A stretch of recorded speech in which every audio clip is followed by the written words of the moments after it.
This is another game of Rome, Fate of an Empire. I'm back with Augustus and we will attempt 8 full edicts again. So in my last game I played 8 full edicts, so all of the resource edicts, all of the ones that you will want to fulfill anyway.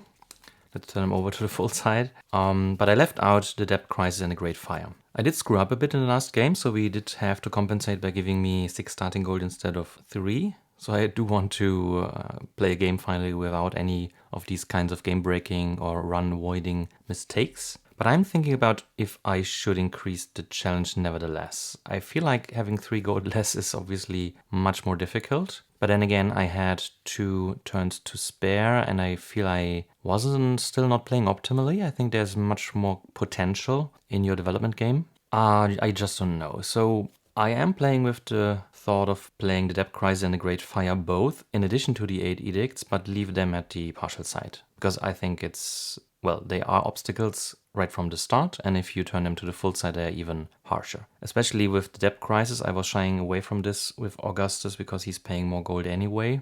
So you do need a gold engine to actually be able to pay this. The gold here, the 8, you just have to pay, and the 2 extra loans, you have to pay back either for 6 gold or you have to trash them or manage them in any other way. So if you just pay them back, that's another 6 gold, so that's 14, but you do start with 2 extra, so it's 12 gold over the course of the game. That's not nothing, to put it mildly.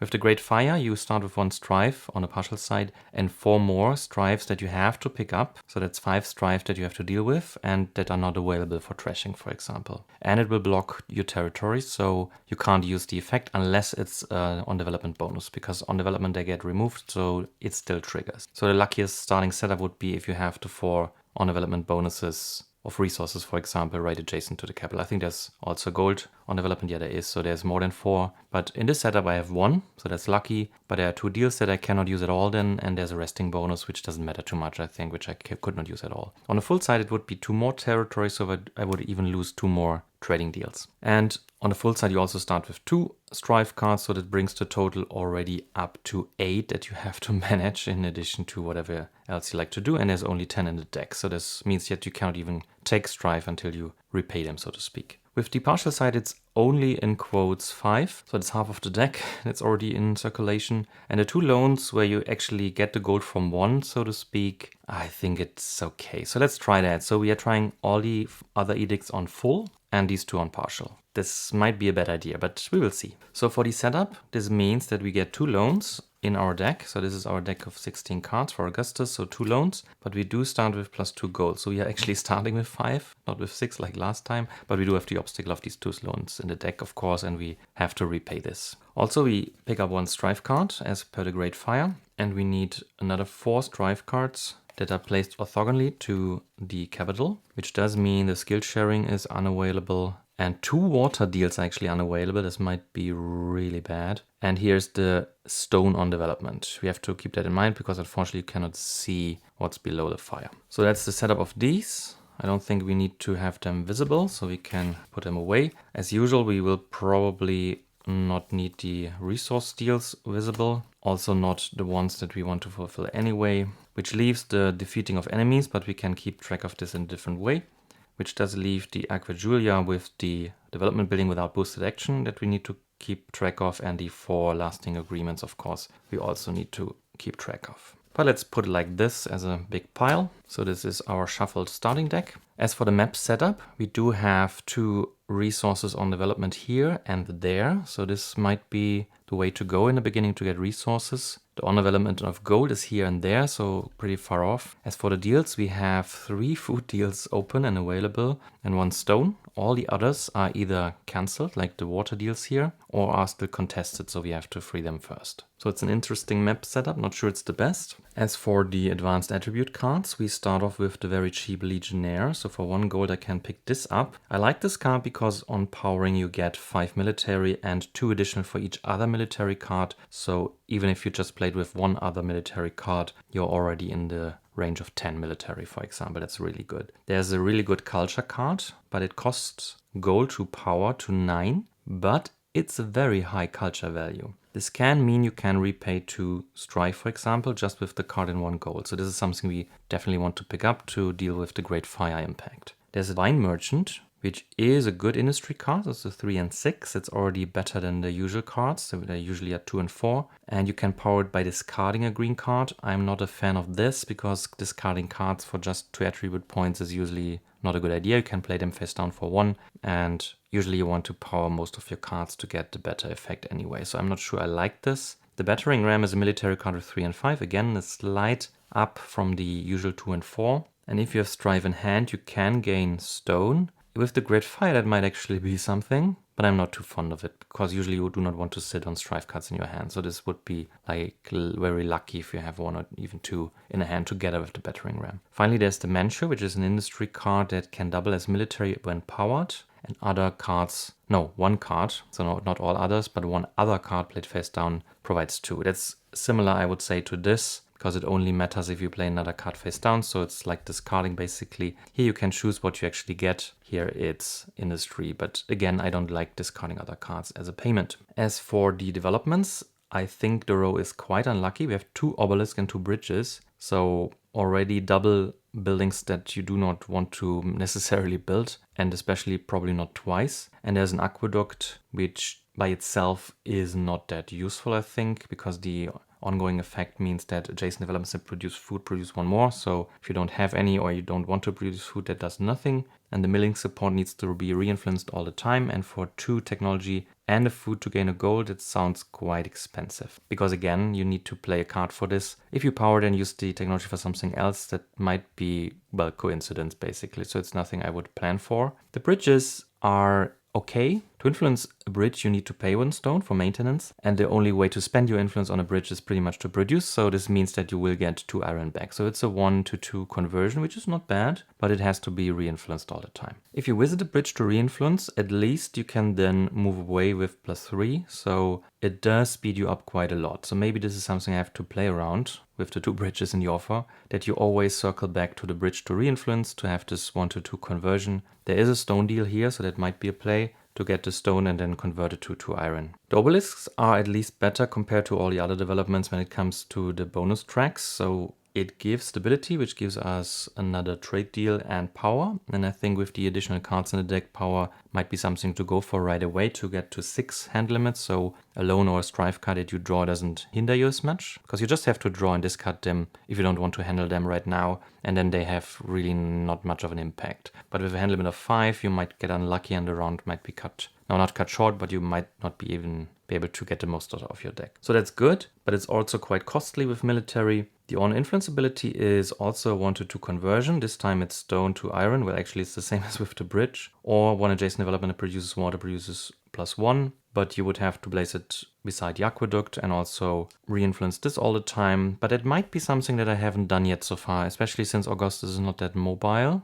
because usually you do not, well, want to increase capacity too much because you don't need to because of the foreign trade. But with a lot of mobility, especially with a bridge, it might be a play to always just re-influence everything every turn, but then you cannot be just away for conquest for 3 turns because then your engine suddenly stops. This is why I like these engines that can stay influenced and just sit like this. The spread frame is actually quite interesting because it allows you to build other military buildings with a discount of 3. So that might be something to go for, especially if you are building 2 obelisks, but I'm not sure this is useful. But since the water deals are built over, maybe buying the aqueduct and placing obelisks beside it, re-influencing it and producing 2 or 3 water if it's adjacent to 2 obelisks is actually a play. It would also allow us to produce iron, but probably 2 obelisks is overdoing it. Yeah, as I said, I'm not that fond of development row currently. Let's see what we can make with this. But that's pretty much it for the setup. So we have already shuffled our deck. Let's give it another quick shuffle and another cut. And then let's see what the 5 starting cards are. So the Princess Civitatis right away. That allows us to pick up a card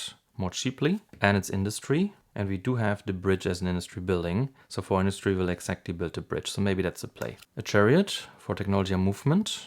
I would be interested in picking up a long-term deal right away. A show of force, so military card. Unfortunately, a strife and a civil war right away. That was to be expected, unfortunately, that we draw that pretty soon. And if you don't make it to 1 food, at least it will cost you a gold, basically. Because I'm not going to toss another military card in my first turn of the first round. So we have to deal with this, unfortunately. So we have to play this. So I will pay 1 gold because I do not have a food. I will then pick a loan, where we still receive the 2 gold, so it's a net +1. Not perfect, but at least gold is currently not a big problem for us. So in the first round we will have 5 turns, or up to 5. Usually you start with 16 cards. I'm starting with 19 because of the 2 extra loans and the 1 extra strive. That means we have to play roughly 4 cards per turn to keep the pace, especially if we are picking up more than 1 card, which we should really do. So that's just 1 card, because the loan we just added to the deck, that's already our 20th card, which pretty much means that we will discard the strive because we do not want to hold on to this and just hope for culture or something like this. Although it might be a play with the patrician. So maybe let's think about this and just think about what else we want to play and how many cards we actually have left. Well, there's just 1 strive card in the deck, so we would not be able to use this to return 2 strives. So I do like the idea to play this to just build a bridge. But the problem really is that we start without any resources. So if we are not taking a short-term deal, but then again, we cannot power anything. So where do the first resources come from? This actually gives us 2 stone. We have to keep that in mind, which is a nice synergy with the bridge. If we influence it right after building, we can convert the first stone to 2 iron, which gives us a way to power this. But for this, we probably need to just pay the gold. We should also look out for the territories that let you trash strive, but these are really off position. So one is in the corner of the map and one is on the southern border. So I'm not sure I want to go there. I do think developing here first is probably a good idea. My thoughts currently are around cycling, because these cards are still very cheap to cycle. So for the 4 influence, if we are not building the bridge, we could even cycle another bridge in the obelisk, which is probably a good idea. You don't want to double up on these kinds of buildings. And the aqueduct could be cycled as well, because it is a technology card and we want to use technology for the long-lasting deals. So again, I'm not sure it's the best development. That would give us 3 fresh ones. And if we then buy the bridge, we would even have one of the reveal developments slide down to the cheap places right away. But it would mean we are not building the bridge. And I think we should actually start with building. And the more that I think about it, if we want to do conquest, we have to move there anyway. Usually I will then stay there and just continue. But with the bridge, it might be a play to like make a little bit of conquest and just cycle back, because you have that much movement. So you always just come back. That's probably the idea of the bridge, that you do have the movement. Even if you are going 3 steps away, you can still return to the bridge, which means that you can cycle your influence to always produce the iron, and with the 2 starting stone, that's probably helpful. But it will not cycle anything. That's the problem. So if we are building the bridge, then these are just like coming down a bit. So do we hope for other industry cards? Well, seeing that we get the legionary right now if you buy it, and this would be a nice synergy with the show of force to do a really nice conquest, I do think I really want to build the bridge, because it does give us the iron we need to power this, and it will give us the movement to find the right enemies to fight. So I do think I will pay the gold to power Princeps Civitatis. This allows us to gain 4 industry, and you may purchase any card from either market for exactly 2 gold. And I will buy this one, even though the bridge here would be much more expensive. But even if it slides down 1 space, we can easily cycle it later. That's my thinking here. So I'm taking this bridge. And with the 4 industry, I will just build it because of Agrippa. It just costs 4 industry anyway. Which does mean that we are putting out a fire, so to speak, and put the strive in our discard. And we get the on-development bonus of 2 stone. And I'm placing the bridge here, which gives us a capacity and 3 glory points. And this card is taken care of. Unfortunately, at that point, I really like to move there. And we do have to play more cards, I think. We only played 2. So it pains me to use this as a movement card, this chariot. But at least it does give me 3 movement if I use it for this, if I'm not powering it. The alternative would be to power it just to get a short-term deal, because we currently do not have a source of either water or food. And there are plenty of food deals here, so having one just as a short-term is probably not the end of the world. I do think I will discard this strive card, so let's do this first. That means we have played 3 cards. So there's always an option to just hold on to 2 cards, which does mean we have to accelerate in other turns. And maybe the first one doesn't need to be that fast. The question is, do we need to cycle the production of the bridge right away? And I don't think we need to. We could move next turn, which doesn't mean we would not get the bonus, but it's enough to kill any of these 3 enemies. And we do not have a stone income anyway, so we can only cycle the bridge twice anyway. So it would really be good to get this stone deal going so that we can actually use the bridge more than twice. Yeah, I do think I want to hold on to this for at least a turn, but if we are buying a card, that's already 3, so we'll only draw 2 from the pile. And to actually get a long-term deal, we need food to power the other technology cards. So this is why I'm thinking about using a gold now. Well, actually, we can use the gold then. But if we move, I'm just realizing we can use the show force now. We don't need to wait for this combination if there's an enemy which is eligible to just kill it with 4 military, because with the influence play of the bridge, we will get the iron. So I do think I just want to accelerate a bit and just play the chariot for movement, which is movement of 2 still, even though we have an increased capacity, but +1 is 3. So I will move, and I think I will move to the bridge first, and let's see what enemies we have. So there's a 6 and 4, which is not something we can defeat now. We would need this for this. There's a 2 and 4, which would be possible if we pick up a strife card. And a 5-0, that would be perfect, since it's 4 only, but we cannot defeat it because... Well, actually we can. That's just perfect. And we'll actually open up a slot that gives us water on development, so I'm liking that a lot. But we should have influenced the capital, so let's do that retroactively, even though information was revealed, but I don't think it's a big deal. And we influence the bridge. The bridge is the more important influence because we do want iron. So we are spending this to pay a stone. Actually, on influence we would have paid this for maintenance, and now on spending it we produce 2 iron. And we are not using safe passage because we are not playing another card for movement. But this allows us to move on, to go here. This is a 4-5 enemy, so also quite strong. And the same enemy again to the north, another 4-5. But we can now play the show of force with an iron for 4 military. And Agrippa does actually reduce this enemy's armor to 4, so we can just kill it and it doesn't have any attack. So we do defeat it without gaining any glory, but we do get 2 gold, so our gold reserve is looking nice. At that point I definitely want to spend the last movement to go back to the bridge, so we are starting on this next turn. We don't have a resting bonus there anyway. So that's the chariot. Yeah, with the capital, it's a bit unfortunate that I did not influence it right away, but realized too late. But I'm not sure it's important. There's really no situation where in the first turn you are not influencing the capital, because you can get your influence back anyway at the end of turn if you want to. So I don't think this is a problem. But I'm not sure currently that I would even use the influence in the capital, because do I really want to pick up 2 loans for gold if I'm sitting at 7? So probably not, so it's probably irrelevant anyway. And if we move from the bridge next turn, we'll have so much movement that within capital is probably not a big deal. But we will pay 1 gold definitely to pick up the legionary. So you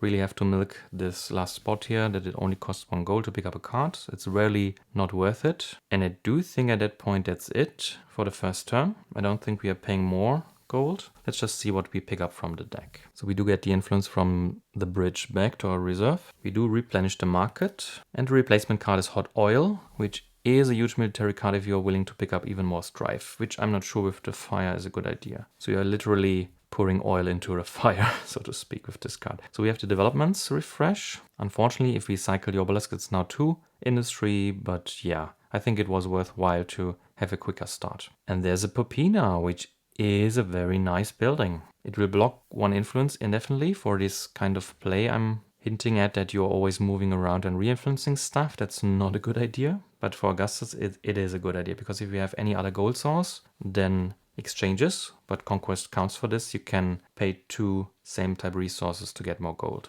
So it's a gold engine, but we do have to start our resource engine. All right, that was the replenishment. So we draw a new hand. There's a legionary, a merchant, so we would have drawn industry right away, a physician, a loan unfortunately, and Mercuralia. We are now in turn 2, and we do not have any deals yet, and we have not drawn any technology whatsoever. There's also no technology here, so that might be a problem. Without any deals at the beginning of the game, that might be much harder. As a first action, we'll definitely influence the bridge, which costs us the last stone. So we should actually think about if we want to do that, because we do have 2 cards that can be powered with stone. But then again, this can be substituted with gold. These kinds of effects cannot. Actually, I completely overlooked that the legionary has the ability that I can discard a strife, not pick 1 up to get an additional 3. That might be a huge misplay, because we started with a strife card and we knew that we pick it up. So without even powering, it would be 6 military already. Yeah, that's probably a huge misplay, because if we now power it, we are just losing an iron to get 5 instead of 6. But we would have drawn a little bit slower, but we did not have any cards in hand, so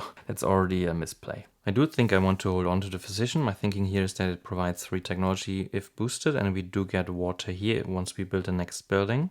I'm not sure about the loan. I don't see currently why I would hold on to this. At least there's no interaction currently anywhere, and I'm not paying this back right now. Which does leave the legionary. That would be good to play with another military card after we screwed up. So probably holding on to this. which would leave these cards. And I currently don't have a use for industry except for cycling. I do think I should start cycling. So even though I don't need the card, I will definitely pick this up just to get rid of it. I don't need it now, that's what I'm saying, because I don't have much culture need currently and don't have strives in hand. And the strive I will get is to the discard pile. But I do think it's worthwhile to have this later in the game. So I do pick this up, but I do really want to get rid of the industry cards here. So I'm not sure this is the most efficient way to do it, but I'm not paying a resource and a boosted action is not useful for me, so I will pay 2 industry to cycle the wine merchant. I will definitely use the 2 industry here, but I might power it later, but let's start with this. To cycle the Manchu for 1, because I do think if I'm paying something it should be iron, because I can convert stone to iron with the bridge, and if I buy the obelisk there's another way to turn 1 stone into 2 iron, so I should really not pay stone. And I will also cycle the second bridge, that's exactly 2. And I could power it, it would cost me a gold, but it would give me another 2 to, for example, cycle the second obelisk, because I don't think that's useful, even though it would be the way to 2 power. And there's a lot of military coming up. And the first obelisk can actually help building the second. Problem also is that I'm not really working on this, unfortunately, because everything I'm currently building and have built is using powered effects. But this would circumvent this in a sense, but it would still leave 4 military, 3 with Agrippa. I think actually we should probably cycle the aqueduct after all, because as I said in the beginning, it's technology and I really need these long-lasting deals, so I'm not seeing me building this. So I will power this with a gold to get 2 more, which is exactly enough for this slot to cycle the aqueduct as well. So this was quite costly, but I do think I have to clean up the offers here to get going. At that point I should probably end the turn, even though I have still 2 cards left in hand, to let these things come down. I'm thinking about buying the battering ram right away, so it synergizes with the legionary, but it might be too hasty. But then again, I already know that one of the cards I'm drawing is a culture card, so there's only 2 more I'm drawing from the original pile. I'm also not using the influence on the bridge currently, because I cannot re-influence it right away unless I'm getting another stone. If I get a stone from a deal, for example, next turn, I could have used it now, but I don't think there's any need to be that speedy. I can decide it next turn. So I'm ending the turn at that point, still not using the influence on the capital. There's no influence to get back, so we are replenishing. There's a portable abacus, so there's technology finally. The astronomy is a nice card, a gold card, and trading might be a really good card as well. For developments, there's a Domos, so a very high cost building, and unfortunately industry, which I just tossed completely, so the cards in the offer and the cards I have. But I could not build it anyway, because it has to be adjacent to a building that produces food or water. I don't have any. But the study ability is interesting, because it's not limited. And with the buildings I'm planning, I would have an 1 to 2 stone to iron conversion, and then a back conversion to stone. That's so nice. But again, I have tossed my industry cards. And there's a farm for technology, but it's in the most costly spot, so probably not that interesting currently. So we draw the patrician we bought, a senator, and a show of force. Okay, so another military card, even though we did not buy one. That's lucky, I think. We are in turn 3 then, unfortunately, already, and don't have any deals going yet, and no technology, besides the physician. Alright, but I do think we need to get going, unfortunately, so we should not linger too much, which does mean I'm using, well, I want to move, because I do want to battle, which does mean, unfortunately, I think that we're using the patrician to move, because as I said, it's currently not that useful, because we don't have any strive to pay back, and there is only the Popina that needs culture, which is not the building I'm currently eyeing to build. So I'm using this for movement, and since I'm on the bridge, we do have 2 plus 3, it's 5 movement. We then can spend the influence on the bridge to produce 2 iron, which I then immediately pay to boost these 2 cards. So that's a combined 4, 5, and 2, so 11 military. I do want to buy for 3 one of the obelisks, which I then build for 6 military of the 11. So I have 5 left. I'm placing this here to get 2 water, 3 glory points, 1 stability, which is another trade deal, which I can't use unfortunately yet, and 1 power, which doesn't do much yet, but at least it brings me closer to 6 cards. I will then use a movement point to move here, brings it down to 4, revealing a 4 and 2 enemy, but I will use the remaining 5 military to defeat the enemy for 1 and 4 to block the attack. That's 1 glory point from the enemy and 2 gold. So I've played all of this. I will then pay the physician for 3 technology to get 2 food. So the agreement immediately ends, unfortunately, of course, but we do have food after all. I will then also play the Senator for 2 industry and cycling any 1 card. As I said, I like the Domus combination, but I can't build it really. So I do think I'm using the 2 industry to cycle the Domus and the farm.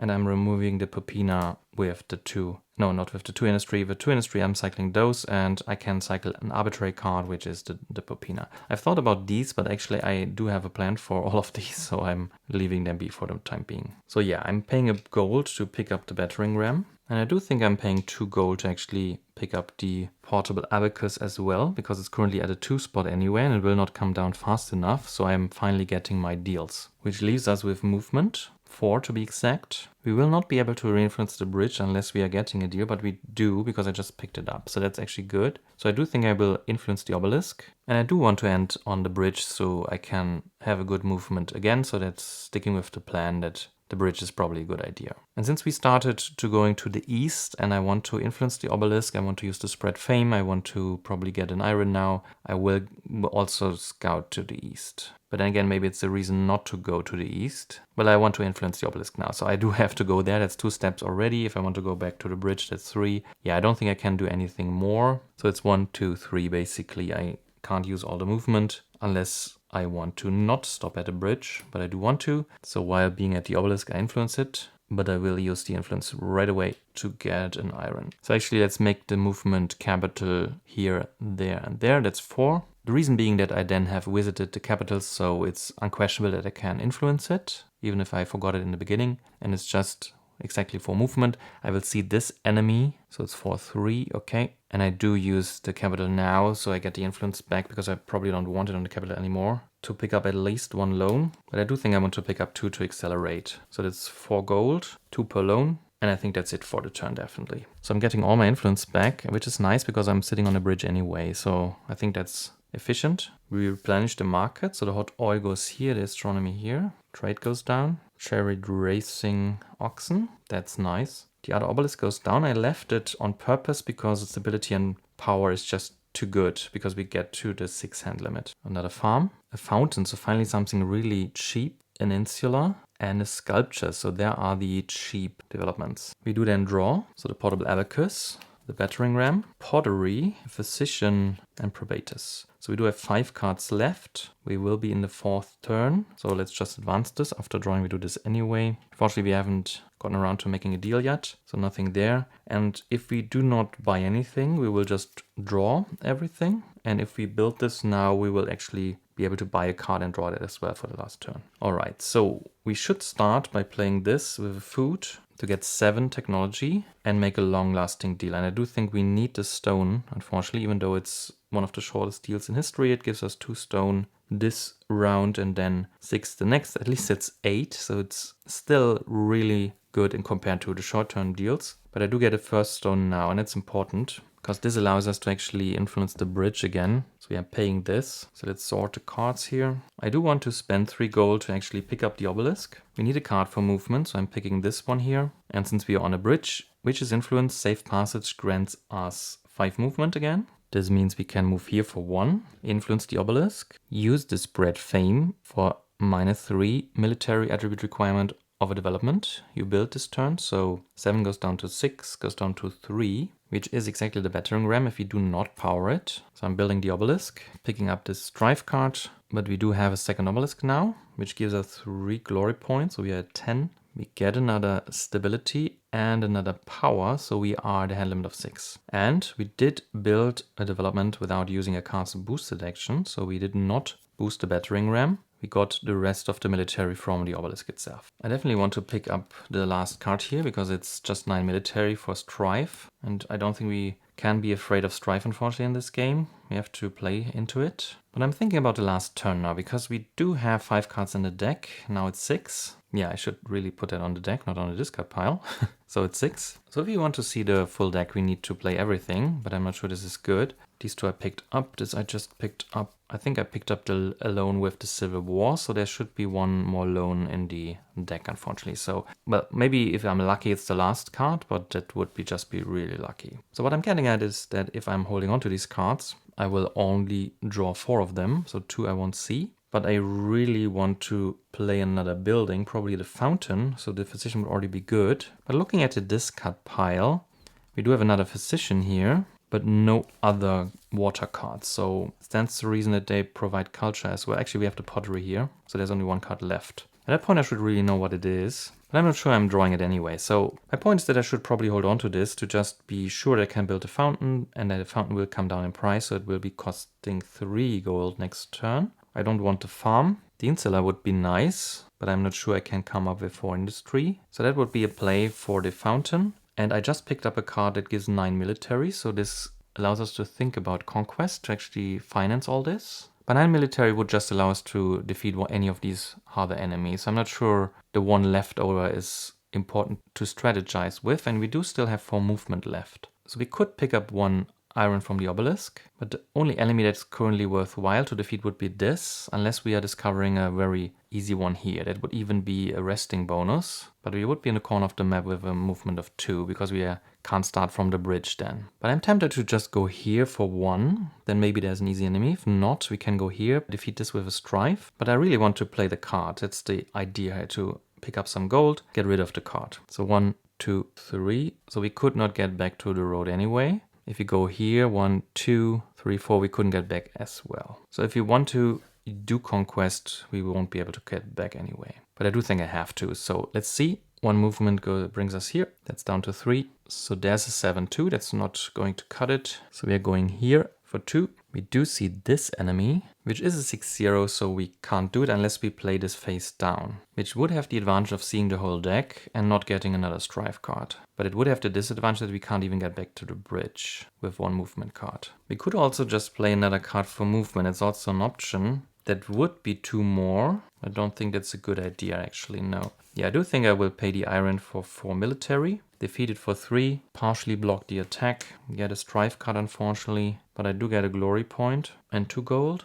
That's played. I do have 1 movement point left, and I do think I want to go here just to have the knowledge. It's a 4-3, so we can plan the next turn better before we need to start moving next turn. So buying anything else is probably not a good idea. We will see less of the deck, and we can't buy anything of this anyway. So we definitely use the bridge influence to get 2 iron. We get our influence back. We didn't use the 3rd one, unfortunately, but this would have been a detour, the way I placed it. So let's replenish the market. Astronomy goes down, trade goes down. Oxen, unfortunately, is still on 3, and a siege tower. For the developments, we have an aqueduct again. So nothing I want to build anyway. All right, so we are drawing, and we draw up to 6 because we have a power of 2 now. So there's the hot oil we just bought, a discipline, an orator, an onaga, and an engineer. That might be the luckiest draw of my life. That pretty much means that this should be a loan. Yes, so we did not draw the loan. That's so good. Okay. We were unlucky in the beginning of the game to draw the strife and the loan right away. So maybe that's equalizing it a bit. So that was drawing. We advanced to turn cube. So we're on turn 5 now. That's the last of round 1. And we do have a deal. So we do get a stone. That's nice. I feel like the hot oil should just defeat the enemy I'm sitting at because it's a 10 enemy. It gives 9, so there's no need to move. And we won't get any other military anyway. There's just 2 here. And this is not a military card unless I'm discarding a red card. So I do pay an iron, pick up a strife. So we are really quickly going through this, unfortunately. But that's 9 military. 5 will defeat this, 4 will block the attack. That's 2 glory points, 3 gold. I will definitely pay 3 to get the fountain. I think that's just an awesome building for me because it does allow me to get stone from water, which with all the stone deals gone at some point in the game, it allows me to get stone to get these combinations still going. So all of this that produces iron. And the muse is actually nice because it allows me to buy something here for 2 gold cheaper. So I will play the physician for 2 culture, which is enough to play this, which is another building or development I built without using a boosted action. The placement options are kind of awkward currently because I do not want to overbuild that many deals. I can just place it here because I'd have to do it anyway at some point, and that's probably the way to go here. But then again, maybe let's not be hasty because there are a lot of things that are on development. I have to reach that, and currently I think I'd rather have the water deal going on instead of this. So it depends a bit on if we use this for a short-term deal now or if we want to go for a long-term after all in the last turn. If I'm overbuilding this would be appreciated if I can just build there now. But I should probably get long-term deals going, that's my problem. So what do I do with the remaining cards? So I have to keep in mind that I already paid this. I can put that back, of course, but I do think we can remember. There is a combination here where I discard a card, which is not red, I can get technology. And with another card, that's actually enough technology for any deal I want. So I definitely want to power this with an iron, because I have iron income. Yeah, so this is 5 already, that's 7. So that's a long-term deal, and I should really do that. And I do think with buying this, I will definitely go for water now. So I'm picking this deal, getting a water right away, which does mean I'm not moving this turn, and I'm placing the fountain where I'm standing, which means I'm influencing it right away. Once per turn with the Inspire, I can pay 1 water to get 3 stone. I'm doing this. And then I'm using this to have -2 to the cost of buying an advanced attribute to a minimum of 1. Since they are all just costing 3 at most, it will be 1. So this pretty much means you can pick up anything you want, which makes me think that maybe I did switch the size, but I don't see how, actually. With this piece here, it seems very clear to me that this is intended to be on this side with the developments. But a Muse is such a nice ability, I can pick up any card I want. So I'm paying the gold to pick any one of these up with the Muse. And I think I want to go for the Oxen. And with this card I can actually draw it right away, so that's the plan here. Which doesn't mean I have an Oxen in hand. I'm playing it, I'm not powering it, but I'm paying 2 stone to trash a loan from my discard pile. So at least there's one of these cards out. So together with one of the pile, these go to the trash. With 10 loans in total, you can only trash 4 over the course of the game anyway. So I started with 1 in the first round, I think that's fine. The 2 technology doesn't do anything for me, unfortunately. Or does it? Yeah, this actually costs only 6. And I produced 7. Idea was 2 from this, and from discipline 5, that's 7. So I have actually 1 left. So with this, it's 3. I could then have a short-term deal, but I already spent 1 on food. There's only 2 food deals. I'm not sure if it's worth to just pick that up. With 2 water deals gone, it's actually not that many deals left. It's a lot of iron left, but I have an iron production. I think with the deals, I'm a bit unlucky in this game, so I'm not using this. Okay, so I have 1 gold left. I could pick up another card. I think I do want to pick up the astronomy. It's early enough to make this worthwhile. All right, so that's the end of the 5th turn of the first round. That's it then. The deck consists of a loan and an astronomy. I'm not sure this was the best first round. I don't think the buildings are that synergetic yet, but it's an interesting start nevertheless. I've defeated 4 enemies, which fulfills one of the... No, actually it's 5, I think, but it won't be a problem. I'm halfway through this, so I think I will stick to level 1s for a bit. I have to anyway, because I'm currently having only 4 developments, so the first row must be level 1s all anyway. And I'm just at the end of the first round. I do have 2 long-term deals now, that's good. So if we get 2 more, we will fulfill the other edict. So maybe we are progressing fine. I think the deck is a bit big currently. So let's quickly get an overview, and I do think I should sort it out. I have to shuffle it really nicely, of course, but I do think it's very important to know what a deck consists of. So besides the starting deck, I do have 4 loans for Strive, so that's a lot, unfortunately. And I did pick up 7 advanced cards. That's a lot. And there's the Legionary, the Battering Ram, and the Hot Oil. And I really have to keep in mind that I can discard Strive to get this powered, which is not a powered action. It may actually help with this. But I have 3 military cards. I have a good culture card, but it costs gold. I have a portable abacus for deals and for raiding influence. Astronomy for gold. It's 2 gold per round if you get it. And the Oxen is just a good technology card that allows trashing loans, because I have a lot. So that's the deck. I do get my influence back, of course, but I do not replenish, draw, or advance, because we are at the end anyway. So I already started shuffling, but we're advancing to round 2, turn 1. I do want to see the trade as the first card coming up, and the siege tower with the trashing might be useful, but this is also doubling as culture for Strive and can ready influence, so it's not that important. I think I will leave it at that. So we did cycle all developments and attribute cards. My goal should probably be to clear these out to get back to this influencing stuff that I can every turn, just starting with the bridge, visit all of my empire and influence the developments. But we have to see what the other level 1 developments are, what combos we can build from this. Alright, so let's see what the advanced attributes are. Musician that can ready influence on developments that give stability, which is pretty much the obelisk and the fountain, but not the bridge. But it's already interesting.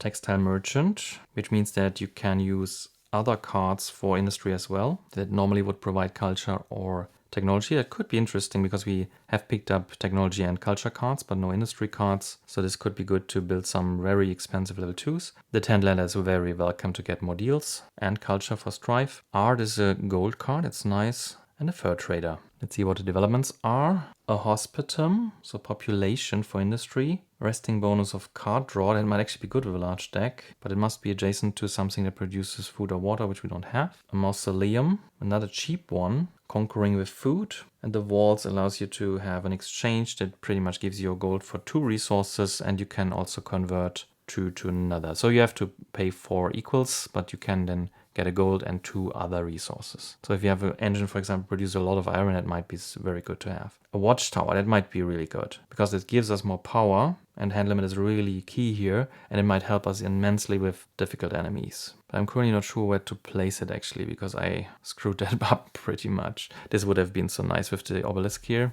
But yeah, what can you do? Actually, we can place it here. No, we can't, because we have to develop it adjacent to our territory. Gazebo. So I played this a lot in the last games, but it would allow us to produce even more iron and stone. So I'm not sure this is good now. And another gazebo. The trade deals are going to the exhausted side, but they are not expired yet. So this is already in the middle anyway. And we do get a stone and a water right away from our deals at the beginning of the first turn. But I do have to finish shuffling and draw my first hand. I want to be really careful with this large deck that is really good shuffled. Alright, so let's cut it one more time and then draw 6 cards. A show of force, a loan, a strife, another show of force, a physician, and Princess Civitatis. Okay, so 2 show of force, a loan and a strife, and 2 other starting cards. So no advanced cards yet. But this brings us to the first turn of the second round. And I feel like I should build a watchtower just to increase my hand limit. So this does not become a hindrance. I will definitely influence the fountain right away. And I will use the inspire that converts 1 water to 3 stone. Producing 2 resources net is just too good to pass on. But I do need gold. I have nothing currently, which means that I have to move because I can't get gold like this, just staying here. So that's 2 movement I get without the bridge. Well, I can actually influence the capital if I'm not using this ability. Yeah, I feel like I have to build a watchtower, even though the vigilant ability is probably useless. So I'm influencing the capital and using this to at least pick up 1 loan for 2 gold, but it's not enough. So I have to pick up 2.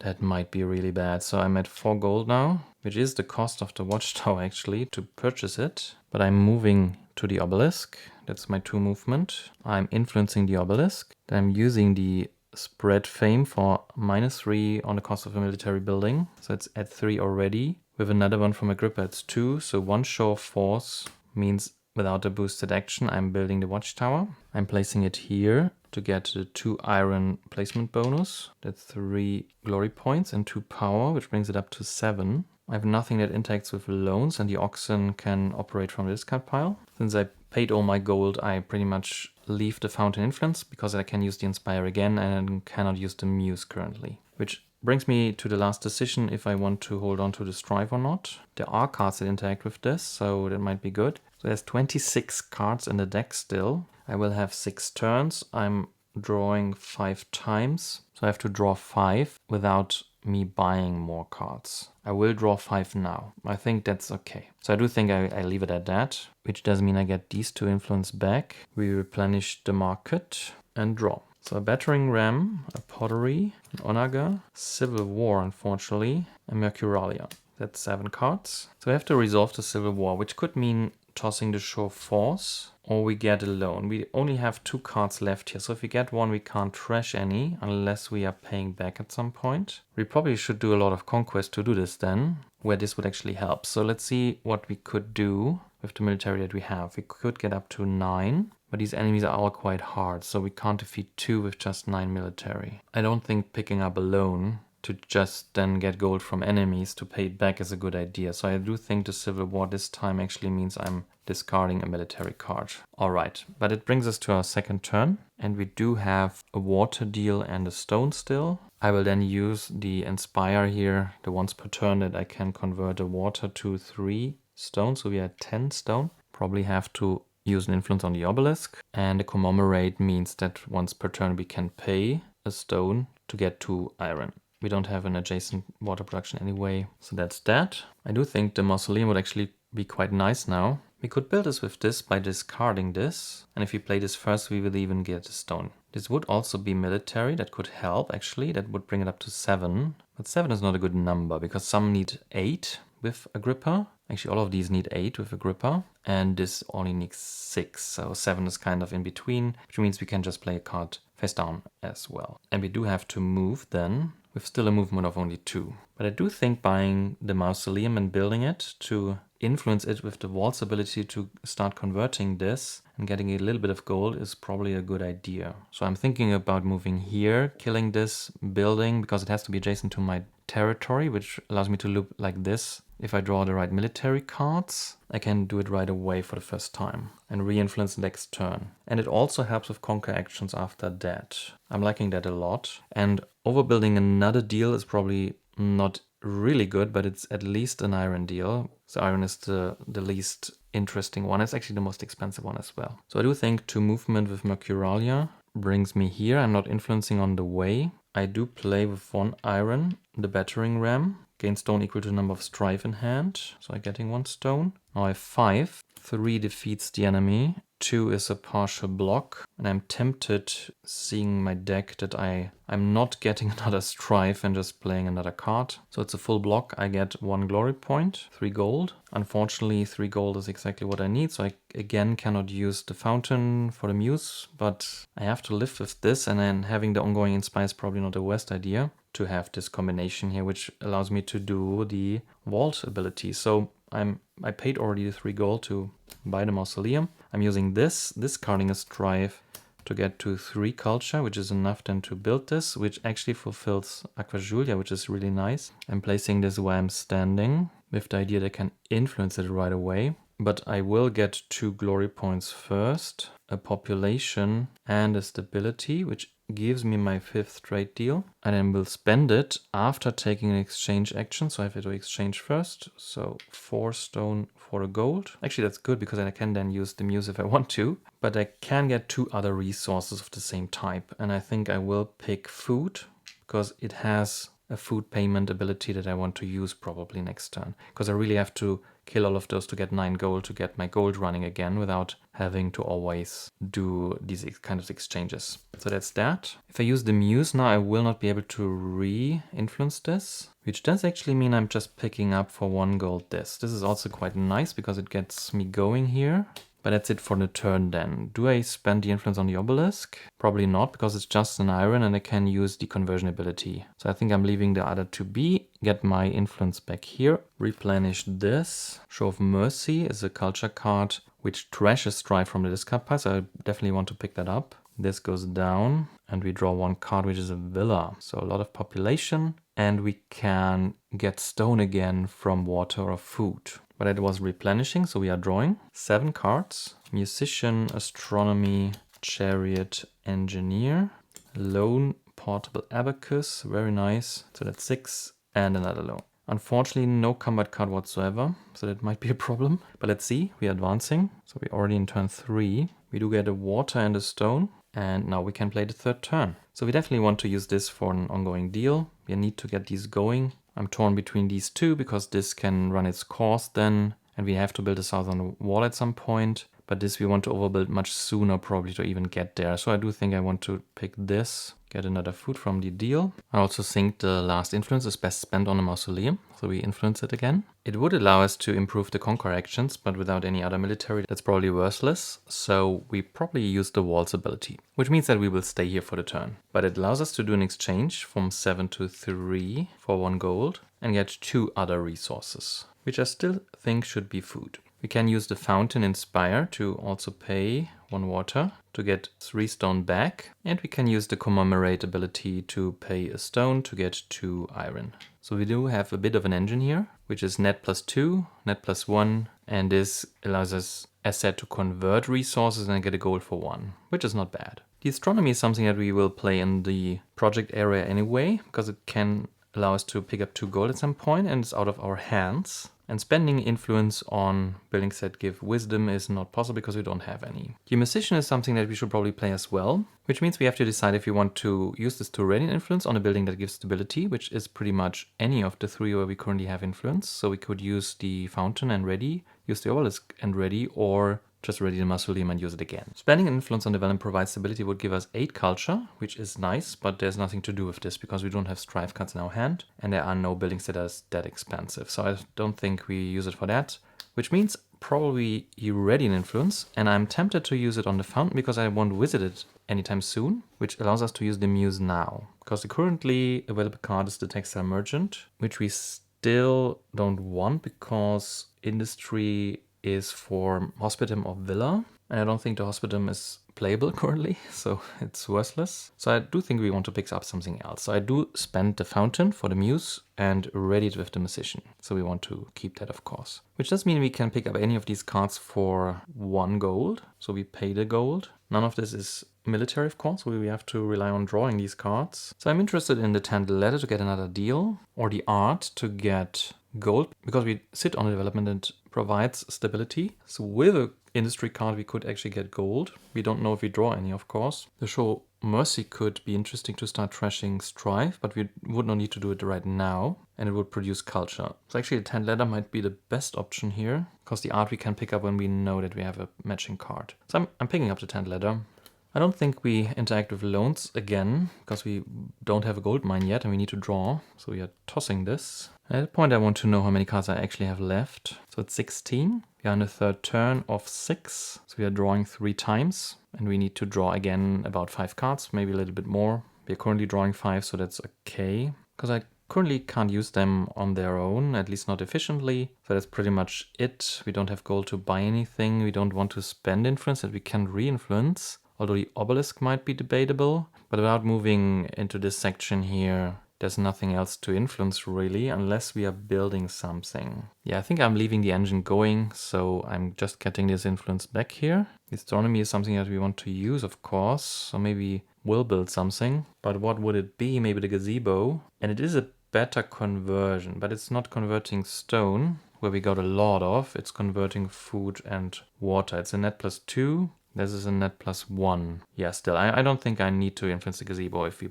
build it. So we replenish. There's a social event where we can also get a lot of culture if we use movement points, which in this game with the bridge might actually be something that's easier than the last one, where to fully use it you would actually have to play 2 other cards, at which point this is no longer that efficient. For 3 cards, 10 culture is not that good actually. So that's replenishing, so we draw 5 cards. Astronomy is in the active projects area.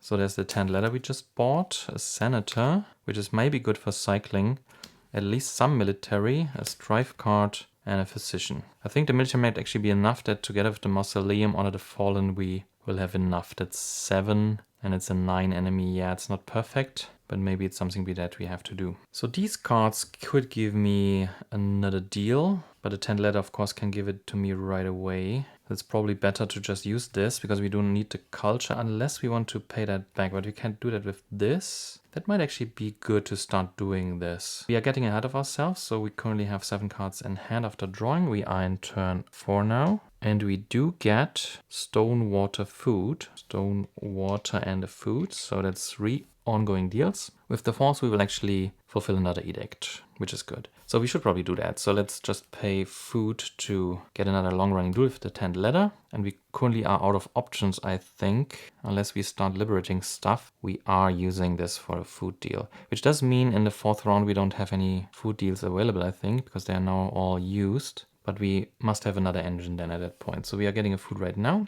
And as said, we now have 4 ongoing deals. So maybe we should clean this up here and go quickly through the edicts. So we have built 4, I just cleared that up. We also have 4 active lasting agreements, and we have defeated 5 enemies. So these are these 5 here. So at that point in the game, 2nd round, 4th turn, we have marked all the upper sections here, and the others don't have anything to mark. So that's good to notice. So this is an endgame check. This is something we still have to do. These are all endgame checks. These are the resource deals and the gold. This is also an endgame check. Yeah, we probably won't defeat them now, but we have to keep that in mind, which pretty much leaves all the resource deals. Not sure when we start with them.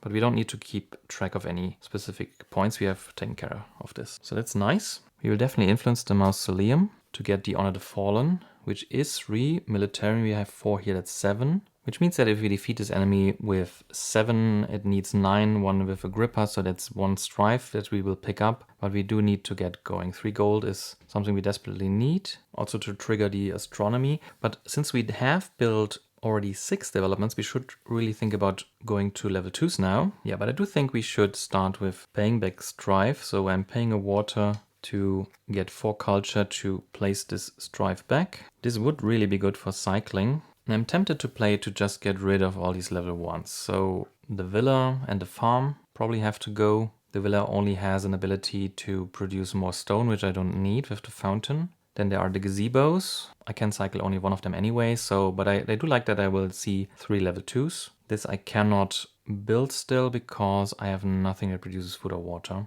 Which pretty much leaves the gazebo, but it's trivial to build. But I do like this far too much. So I will just play it for 2 industry and the ability to cycle any 1 card. So I'm cycling these here, 1, 1 and any 1 card. So I do leave the engineer because it's good for building actually, and I maybe want to build something soon, especially with this for the astronomy and the level 2s, which does mean I have these 2 cards left and I should really get going. So this gives me a movement of 3 if I'm not powering it, or 4 if I'm powering it. I don't think I need that much movement unless I want to go back to the bridge, which is probably a play actually, because I can then start walking in larger circles. The enemies are all 9 to defeat, so they don't differ in any way. Yeah, so I don't think I will improve this further. So I will move here for 1. It's down to 2. I will pay an iron and a food to get 3 and 4, that's 7. 3 defeats this, and 4 is almost a block, but I pick up another strife for this, unfortunately. But I do get 2 glory points and 3 gold, which leaves me with 2 movement, and I do think I want to get back to the bridge. Is this useful? I probably want this to be still influenced without having to revisit it, so I have to leave that there, so I can more easily defeat those. These are all very prestigious enemy with 3 gold, 2 glory points, so I do want to sweep them up now, and having a combined 6 military is already quite nice. They are both 9, with Agrippa both 8, it's 16, 6 down is 12. If I draw good military cards, that's really doable. There's the hot oil, at least that gives 9 already. Yeah, I do need this bonus. The obelisk I probably can let go. What's up with the fountain? So let's use these abilities for this turn. So the inspire means 1 water to 3 stone. And the commemorate means 1 stone to 2 iron. Yeah, the problem is if I go back here, for example, to use this, I will have only 2 movement to reach even 1 enemy. So I would need 2 movement to actually defeat them both if I wanted to do it in the same turn, which I do not need to. But if I go to the bridge, I have 5 movement right out of the gate. But I would need an influence for that, that's the problem. But with 5 movement I can reach this and even go partly back. But maybe I just argue that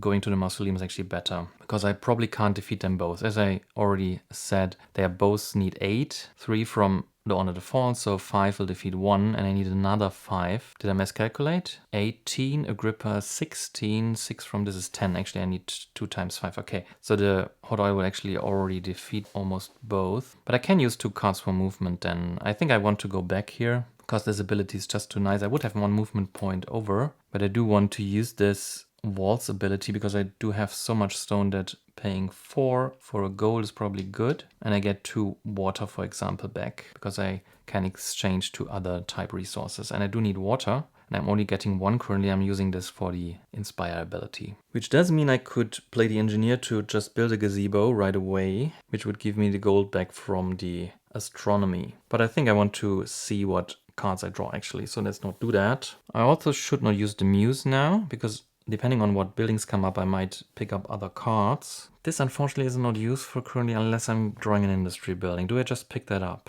It could allow me to cycle. It's actually a good card together with the art. I feel like I should get going and pick up more cards, so I'm picking that up. But it's it then for the turn. I'm not using any other influence ability, because I feel like the obelisk is good to have to get this additional conversion to iron. And I would not be able to visit it if I just move 2 in the next turn. But if I build anything else, I won't have an influence left to actually influence this, unless I'm getting some wisdom. That would be really appreciated. But let's get the influence back, replenish the market. There's a formation for food up to 8 military, nice. And I do want to start with level 2s now, so let's see. There's a castra, that's more power. Actually a bit too much power. And it's also good for movement. Not too fond of it. Yeah, we do want to continue with more level 2s. The amphitheater for culture. So more stone for water. And I can already influence on adjacent developments. But I lose the influence on this building, so I would have to re-influence in some other way. But if I'm moving there to influence stuff, that's actually good because I can then use the adjacent abilities twice. Which for something like the waltz ability might actually be a good thing.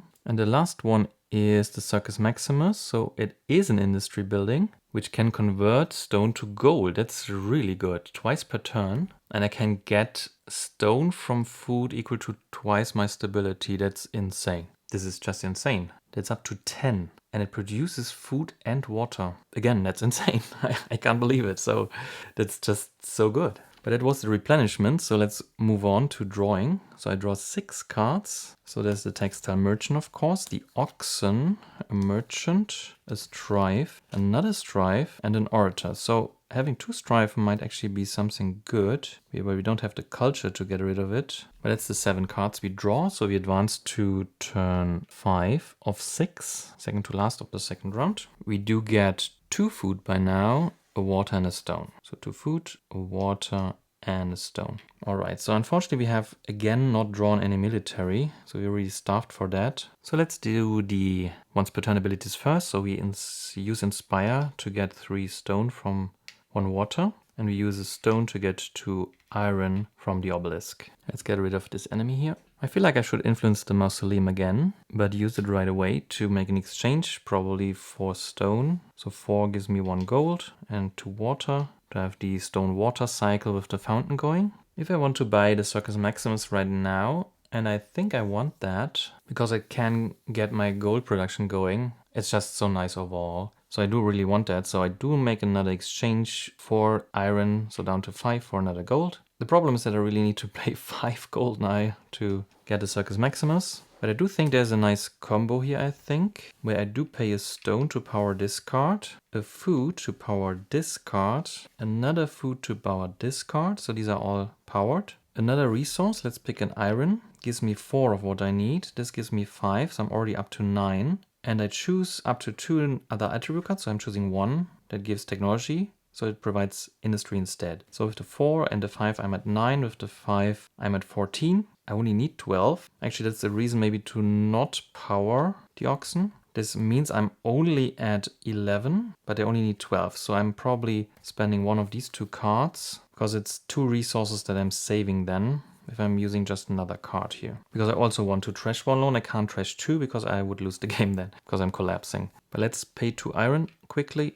So the oxen's already paid. So that's 4, 9, 11. Let's quickly do the oxen. That's a loan that we trash from the discard pile together with the second to last from the loan pile. Actually, the merchant gives industry right away, but I do want to play the oxen anyway, so it almost doesn't matter. Actually, let's rewind it a bit. So this gives 5 no matter what. I'm not powering this, so I'm at 7. Yeah, I don't want to rewind this, so let's just toss this card. It doesn't matter. It might be a resource that I'm able to save if I'm not using the engineer, but this allows me to build this, and I want to put it here because it is adjacent to our obelisk then, which means that it can produce even more water. So that's 9 glory points, so brings me up to 30. Another stability and 1 capacity, but actually brings my movement up to 3. That's nice. All right, but I think that's it for the turn because I can't move. I don't have any gold. So let's see how many cards I have in my deck. That's 6. I'm drawing 7. So 1 card I could keep. I do think I want to keep this because I can actually draw a card I'm buying, which does mean I have to put the stripes in this card pile after all. Yeah, let's do that. We will have 2 more rounds to clear them up. So I'm ending my turn, getting this influence back, replenishing this. So there's a temple, and I'm drawing then, which is the hot oil after all. So a combat card, another loan, another strife card, the discipline, a legionary, and a patrician. So almost all combat cards at the bottom of the deck, unfortunately. There's a lot of culture that would have helped with strife, but I didn't get it. So we are in the 6th turn of the second round. We do get 2 food from ongoing deals. We do get 1 stone and 1 water. And it's the last turn then of the second round. We really need wisdom to get the influence play going. Actually, we should have exhausted the obelisk. I'm doing this even though I revealed information, but because we just played the Circus Maximus that we definitely want to influence now, and we need the mausoleum Honor the Fallen, and I want to have the fountain available. So I would have spent this for an iron, so I have this back. Hope this doesn't count as cheating. I don't think so, actually. I'm just forgot about this. I don't think I've revealed any information that changes what I should do. Yeah, as I said, the plan was always to wait for the last military cards to make a conquest here, so we do need Honor the Fallen. So we do need an influence here. Then we do need to move, and we can move 3 space. That's so nice, so we can actually defeat them both. Actually, we also did not pay for this. Yeah, I will also do this retroactively. Again, I'm not considering this cheating, I just forgot. On building the Secus Maximus, of course, I could have paid stone, which I definitely had. So resource of the color corresponds to the build cost to gain 2 gold. So I would have 2 gold, which also means that I could probably have bought another card, but that's definitely too late now because I did want to draw my deck, want to hold on to a card. So I think that turns out quite nice, but the astronomy is triggered now because I would have to build something else now. Maybe I do, maybe I don't, probably not. So that would really be bad to not have triggered that. Alright, so we do need for these 2 enemies, which both have 9 combined strengths, 8 with Agrippa, so that's 16. I'm using Honor the Fallen, it means I need 10. This is actually not not a military card. So this would allow me, without gaining a strive, to gain 11. But I don't need to power this, because I can discard a strive to have 6 from this and 4 from this. So that's exactly 10. I don't see me discarding another card, because I still might want to buy one and use it. But if I'm discarding a strive, I can't pay it back. So what else am I doing in this turn? I do still like to pick up a card and draw. I might even want to do this, so I can trash a strive. I think I should start with this. I can also pick up the art, but I would not be able to use it right away. Military, we have enough now, so I don't think I want to pick up any of those. This just needs water, so maybe we should power this after all. It's just iron, which we can get back, so we can use this for the strive. I do think I like that. So I'm using a water for 4 culture to return the strive card. Yeah, I'm then using this to move, which is by now with the capacity 3 movement. So we're using 2, down to 1, to go here. On the way, we are influencing the Circus Maximus. We then pay 2 iron to get 11, because if I play this first, this gives +2. 11 is more than enough to defeat this for 6. We pay a food for this conquest. It's once per conquest to get 3 military. So our total is currently 11 plus 3 is 14.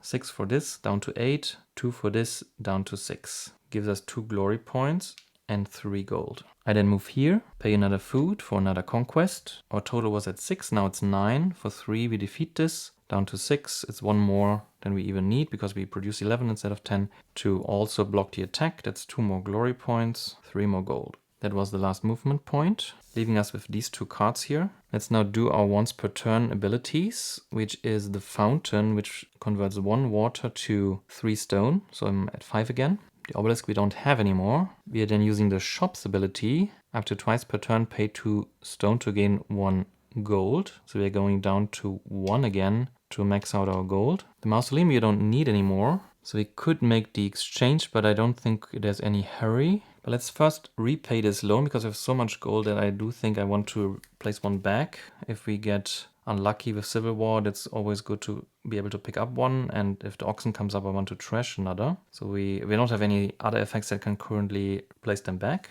And we currently have 4 strive cards in the deck, 4 are here, 2 are still on the board. So I do think I want to pick up for 2 gold this card here. I could use the Muse, of course, but I don't think it's currently necessary. But I then play this to draw it, that was the point. So I have it in hand now. It would have gone on top of the deck, of course. But with a water, did I pay it already? I don't want to look that up. So I pay it again, if I already paid it, which means or trash from strive from your discard pile. So we are picking 1 with 1 from the deck. So the first 2 are now on the trash. So that's that. I do think I want this influence back at least, because we are not producing that much resource that we can make these exchanges, especially since we can now use the 4 that I always used to exchange with the Circus Maxims to just gain gold right away. And this can just be kept there. So I'm using this for final walls, so I'm using 4 food to get a gold. So it's a regular exchange, but I do get 2 other resources. I'm picking water because I'm not getting that much water and the water deal is running out. And that's actually the last deal. So we need a water source, which with the Obelisk and the Circus Maximus is actually a combo. So I could spend the influence on the Circus Maximus for either a food and a water, or to spend the food to gain 8 stone. Yeah, with the movement of 3, I was thinking about going to the Fountain next turn to go into this region, but I think it's also fine to just re-influence these 3. Yeah, I do have to do that, so I'm spending this for the Ludi ability. Spend 1 food. Gain stone equal to twice your stability. I'm at 4, that's 8. So I'm skyrocketing to 9 again. So at that point, actually, the exchange doesn't seem that bad. So I'm tempted to actually work on the Roman wall to get this done, because I'm getting so much stone that I should probably just get rid of this. So let's use 3 here to actually work on the first step. I can't do more in 1 turn. Let's also pick up the art for 1 gold. It is a gold card. It can give 3 gold without even powering it. If I just have industry, I'm on a stability development, which I have a lot of. And it can help me convert this to capacity, which might actually be good in the end of the game to just keep on moving quite quickly, even without the use of a bridge. So I'm picking that up, but I don't think I need to pick up anything else. Do I need to pick up one of these developments that I will really want to build? I don't think so, because it would cost a lot of gold to keep, or it would get to the deck and I don't want that. So let's not do that. And at that point, I'm not sure if I need to use the fountain. Actually, I should do that because I'm getting stone as much as I want from the food deals and the water deal is running out. So I could use it to use the Muse to get another card for 1 gold. Actually, that's the only thing I can do because it doesn't have a production. So yeah, I want that back because I only have 3 influence and I already laid out a plan that influencing 3 buildings would be quite nice. Although I'm probably using this, not the production. So maybe that's a reason to leave it there, because it's still a net 2 gain of resource. I should definitely leave that there. And with a new market, I might want to use the Muse for something else that pops up and it's not actually in good reach at the beginning. So this is the influence. I don't pick up anything else from the cards. I don't pick up anything from there. So I'm getting these 2 influence back. And we are at the end of round 2. So we start shuffling, but again, we should look at the deck. But we advance this to round 3 and are in the first turn. And of course, we are cycling this. And maybe I put a 10 culture card on top. If we ever get through this deck again, the remaining level 1s are cycled. We cycle the level 2s as well. Then we replenish. And there's a long ship that's good for lone interaction. It might be really good. A ballista. We unfortunately do not have wisdom, so it's quite useless. The bathhouse, which can get you ridiculous amounts of culture or industry. Imperator is a bit late because we have done our conquest already, but we could just get 2 gold or 9 military, of course. And banking, another lone interaction card. Finally, they are showing up. And we start here with level 2s, I think. The Arch of Constantine. Also a bit late, but there are 3 conquests still left. Then the Temple of Bacchus, which gives you a lot of iron and stone for gold. I think I like that. And it gives wisdom. That's the most important part. This is insanely good. It costs a lot of technology, but I think we do have the cards. And we currently have no open deals anyway. Colosseum, 19 culture. Gaining culture equal to twice the stability sounds good, but it's hard to build and it's not the attributes we need. An amphitheater and the Pantheon, which is more stability, has really good production, and you can remotely influence other things, which is good if you get the wisdom. So currently this is the only thing. We probably have to cycle and fish for more wisdom. Trade deals. These are unfortunately now expired, so we should build over them. And these are exhausting, but still going on. So we only get food now. But it's good because we can get stone from this. And from stone we can get iron, of course. If we have enough influence also via the bridge. But let's look at the deck. So these are our 16 starting cards that we of course still have. And then we need to deal with loans. So these are 4 loans and 3 strife because we trashed 1. Hopefully these interaction cards will help with this. And we have a gold engine now. So that's 7 cards. It's 23. And we already have 12 of the advanced attribute cards. So there are these technology cards. I would also count the oxen for this, of course. Astronomy is also a green card, but it's not really technology. Battering ram, legionnaire, and hot oil will be helpful to get more gold from conquest. Textile merchant for industry, we must not forget. Then the art as a gold card. Show of mercy for trashing strife. Readying influence on stability developments is huge because we do have so many. And then a huge culture card, which also this doubles as a huge culture card. So we could build the Colosseum if we want to. It's 12 glory points after all. All right, so we're shuffling and draw first hand. We really need to shuffle quite well. Yeah, that has to do. So let's cut it once more. And we are drawing 7 cards. Alone, portable abacus. That's nice if you want to go for the Temple of Bacchus right away. An orator. That's more. Onega is more technology. Discipline is actually can be used as technology, so it seems more and more likely that we can build this. I like this. 10th ladder right away. Okay, that's lucky. So we have 2 cards that already built this. But we also want more deals. And Princeps Civitatis, okay. So that's our starting hand. And we do get our 2 food, so we're up to 3 from the still ongoing deals here. All right, so let's use the Inspire right away to convert 1 water into 3 stone. I do think I just want to pay 3, just to, actually 4, just to work on the Roman wall again and get this done with. I definitely want to use this combo now, so there's no way around that. I think I should get the Temple of Bacchus right away to just increase my influence. So I do pay 3 to pick that up. And this also has the upside that this will cycle down. I would need 13 technology to build this. And we don't have a token for a deal anyway. 13 is a bit of an odd number because 14 is 1 too many. 5 and 7 is just 12, so it's lacking 1. We could not power one of those, but it just costs more cards, so I'm not sure about this. I'm probably just using these 2. But then again, this is also so nice, readying the influence. So maybe if we can do it with the rest, we should do that. That's 11. So that's 3 more if you don't want to power it. But I do still want to move this turn. Yeah, so let's just pay these 2.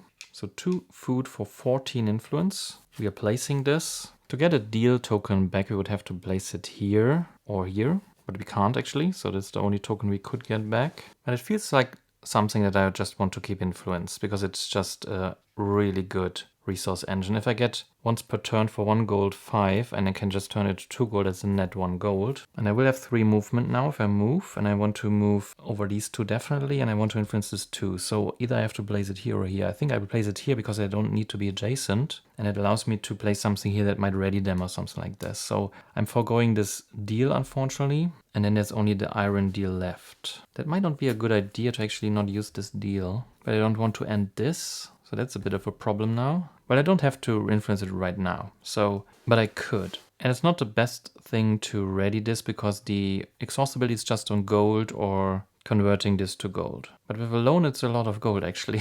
But I will probably build something like the Pantheon that allows me to influence something anywhere on the map. So this should probably be more central. So I'm placing this here. That's 8 glory points, brings me up to 42. And it's 2 wisdom, which is the important part. So there's my 4th influence. All right, so I do think I will play this for a stone, which allows me to pick up anything for 2 gold. So I'm paying 2 and I'm picking up the Pantheon. But I'm putting it to hand. And then I have 4 industry, which I will use to cycle. And I will cycle the Arch of Constantine for 3, because I really do not want to build this. I have only 1 left. So I could cycle the Imperator, the Banking. The Banking I do not want to, of course. This is also a nice ability. I should really cycle this, but that costs 1 more industry. So let's keep in mind I have 1 industry left from Princeps Civitatis. Well, let's move on for a second. I think I will use this to move because I do not want the draw ability currently. That's 3 movement. And with the 3 movement, I think it's already clear. Let's keep that on top as a reminder, or let's actually leave it here. That I do want to move up to the Mausoleum to influence the temple, to influence the Circus Maximus, and to influence the Mausoleum. I'm then using up to twice per turn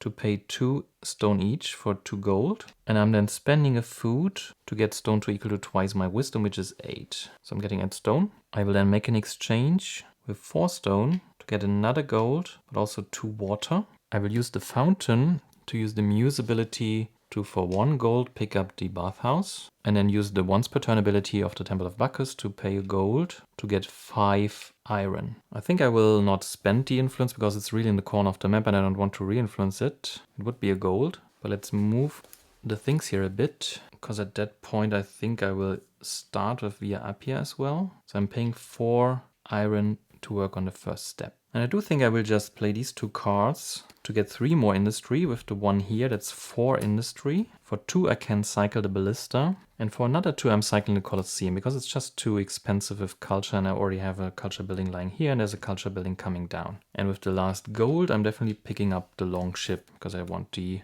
lone play. So I've played 6 cards already. Let's see how many I have in the deck. So I have 30 cards left. I will have 7 turns in around 3. So there's 6 to come, which means 5 cards drawing are required. I will draw 5, so I'm on par. I don't think I will get rid of the loan. Actually, yeah. So with the loan in hand, I can actually get more if I do spend the influence here. Actually, that's the reason to do that. Yeah, definitely. Okay, so I will spend this. I can twice pay 2 iron or stone to gain 1 gold. If a loan is in your hand, gain double the amount of gold. So I'm paying 4 stone to do this twice, and I'm getting 4 gold in total. And I think at that point I'm just paying 3 to replace this loan. Alright, but that's really enough for the turn. No more movement, almost no gold. We've cycled and bought enough here. So we are ending the first turn of the third round. That was a quite huge turn. We get all of influence back. We do replenish the market, so the Imperator comes down here. Banking goes here. There's the Catapult finally.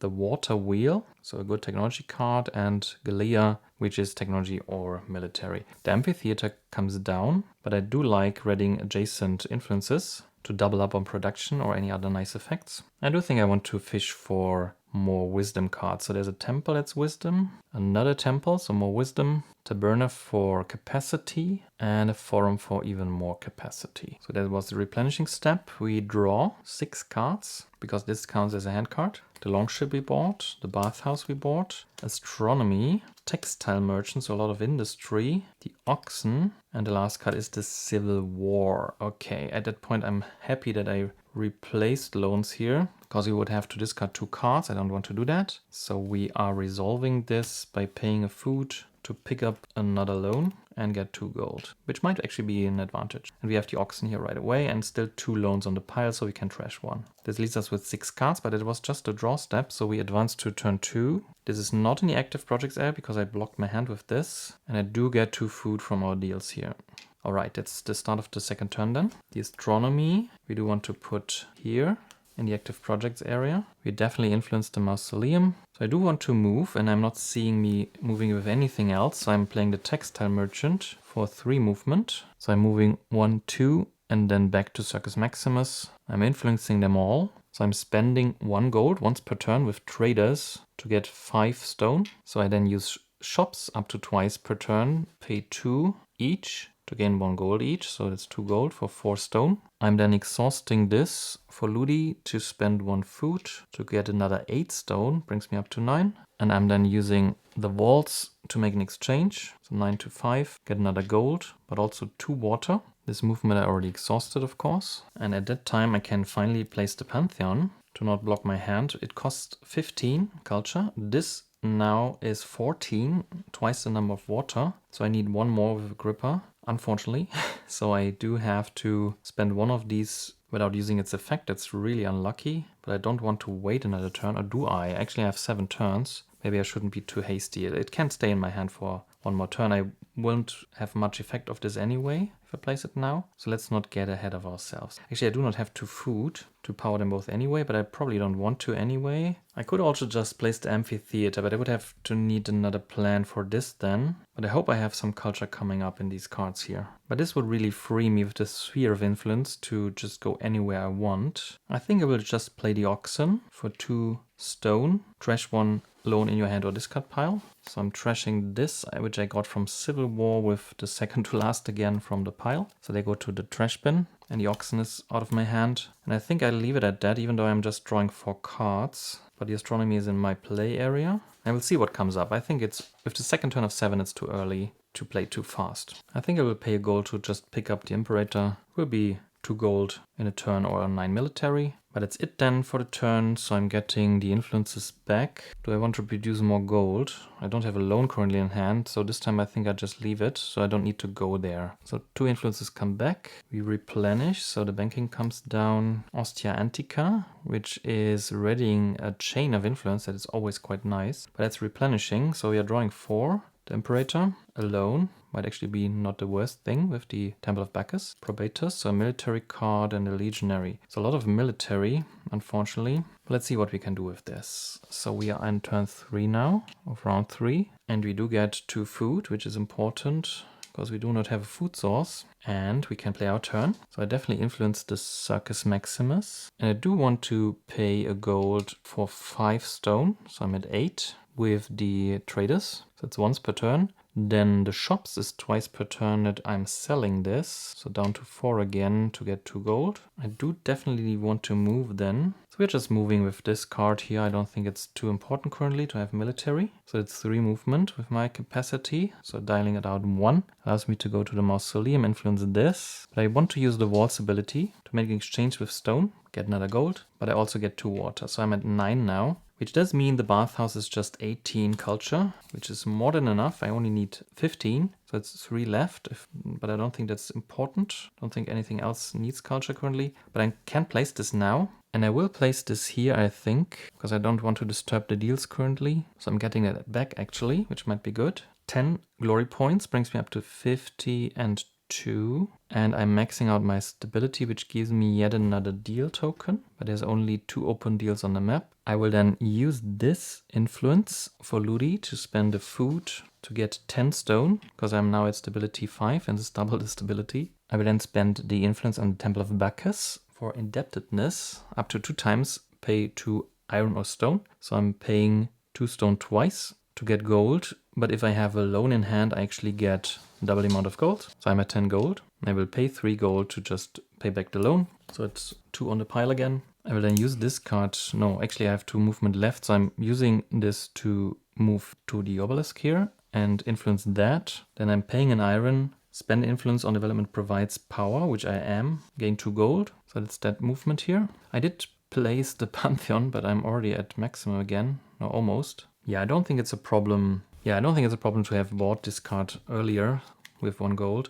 And on placing the Pantheon, I will then just pay a water, which is the color of the Pantheon, to fulfill the astronomy and get 2 gold from this. So I'm still at 10. And I think I will buy for 3 the amphitheater. I will actually for once put it into the active area, even though it costs gold, but I think gold is currently not something I need that much of. And I will pay 3 more gold to pick up Ostia Antica, which allows me then for 1 food to pick up another loan, which gives me 5 gold. So I'm at 9 again. We're using the longship. I will hold on to this card. This is in the active area. At that point, I'm also starting the work on Aquia Julia. So I'm paying 5 water to place the first cube here. So I'm running out of space a bit, but I hope I can clear this up quite soon. So if all my influence in play, it's all used. I have bought enough. I don't want to buy more. I think I'm ending the turn now, collecting my influence. Replenishing the market means the catapult goes down. There's a shepherd that gives industry and movement, as well as a culture card. That gives a lot of culture if I have influenced developments that give stability, which I have a lot of. That might be a really good card. And we are replenishing developments as well. So there's another Castra, unfortunately, that's just providing power. Picking up the last power point might be good, but it's just 1 more card for my hand limit, so I'm not sure if I want to do that. So that's replenishing. We draw, which is 6 cards. So there's the Ostia Antica, the banking, a strive, a loan, a senator, and a chariot. Not the best. We advance to turn cubes. We are in turn 4 now of 7 of the round 3. Let's move this away from here because it's actually relevant. So we have to pay for active projects, and amphitheater is an active project. First time I'm actually doing that. And then we have active agreements, which is 2 food. All right, so we are in turn 4 now. And I actually do want to pay a stone for banking to return a loan from hand or discard pile. So I'm choosing the discard pile for 1 gold. So that's that. With the longship, there was a net plus of 4 gold. So we're discarding this. Unfortunately, we do not have the culture for the amphitheater. I do want to move with 3 with 1 card, so I'm picking the legionary. And I'm using it twice to move to the Pantheon and definitely influence that. And I'm using the sphere of influence to place 2 more influence to the mausoleum and the Temple of Bacchus. And again, once per turn, spread fame, ready and move this influence to any development and gain its production. So I'm spending this for spread of fame, readying it, and moving it to the Circus Maximus. I'm getting the production, which means a food and a water. I'm then using the once per turn traders to pay a gold to get 5 stone. I'm then paying 10 stone to finish the Roman wall. So I'm placing this under the cheat sheet here. So this is finished, but I have to develop on the southern border, of course. So maybe let's move this over here. I'm then just spending this, so I won't get gold this turn. With Ludi to spend 1 food to get my full complement of stone. That's twice my stability. I have 5, so it's 10. I'm then making an exchange for 4, getting 1 gold, getting 2 other resources. So I'm using water again. I'm buying the catapult. I'm then using the influence on Temple of Bacchus for the indebtedness to pay 4 stone to get 4 gold because I do have a loan in hand. I'm then using 3 gold to repay the loan, so it's placed back on the pile. I'm paying 2 gold to actually buy the water wheel. I should also use 3 more gold to pick up the public appearance. I think I'm just dropping this because I really want to draw all this. I'm cycling a card from the market. I'm using the 2 in industry to cycle the shepherd as well as the Castra for 1 each I'm cycling one of these two cards here. I'm not sure which one. This is more flexible from its production ability. This can get rid of loans as well, so I'm cycling this. I'm then using the chariot for movement, so that's 4. And I'm using 2 movement to move to the obelisk. Place an influence here. I can pay 1 stone to get 2 iron. And then I'm using it to get another iron. At that point I can then finally play Ostia Antica, starting with a space. The leader is currently on ready any number of influence, as long as the next one is ready is adjacent to the previous one. Actually that's a mistake then, because it's a T-shape. So I would have to move here for another movement point and make it with this obelisk. But the point was to have a chain. So I moved here and used the same ability with this obelisk. So I'm doing this now and readying all of this. So this just gives me an iron. This allows me to again spend 1 food to get my full complement of stone. It wastes 1 stone, but I don't think I can get around this because this is once per turn. This allows me to make an exchange again. So I'm down to 6, get a gold, 2 other resources, which I think is 2 water then. At that point I'm paying 6 water to build the aqueduct. With the 2 remaining movement, I think I will visit the bridge so I can move farther next turn. And I think I will just spend the influence here to get another gold. And that's finally it, I think. I've cycled and bought enough, so I get the influence back at the end of turn. Replenish the market means this goes down. We have the Roman concrete, the wine merchant, the man show, and a trade card. Okay, here we have another amphitheater and another taberna. So unfortunately no stability coming up, but I probably have to build these here. There's a lot of technology lying here, probably have to buy them as well. So that's that. We draw a new hand, so 7 cards. The public appearance, the water wheel, the catapult.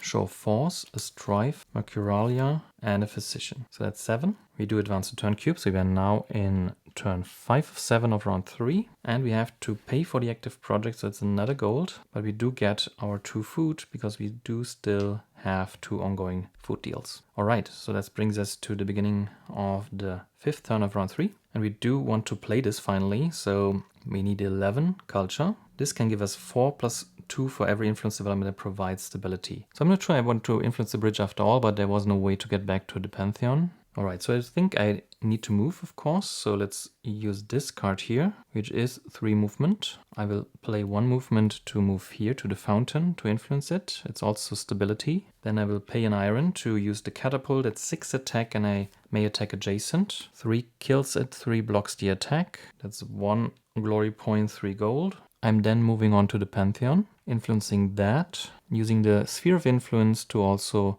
influence the Mausoleum and the Circus Maximus. I'm then paying a water for the public appearance, and at that point it's 4 plus 2 times 4, so 12 culture. 11 allows me to play this, so I have 1 left. I'm placing this here, so that's 7 points, up to 10, and a stability doesn't do anything. Actually, I don't want to place it there, but rather go for the southern wall now. Let's place it here so we get going with the strife cards. So I'm using the spread of fame to ready it and move it here, which gives me a gold. I'm paying 3 to pick up a temple. And then I'm paying a food, actually not so fast because I'm lacking a water. So I'm doing the exchange with walls for 4 stone, getting gold and 2 water. Now I can pay a food and 2 water to have 8 plus 3 is 11. That's enough to place the temple. And temple goes here, so that's 5 more points, stability and a wisdom. So the wisdom is the only thing I get from this. I'm paying a gold with traders to get 5 iron.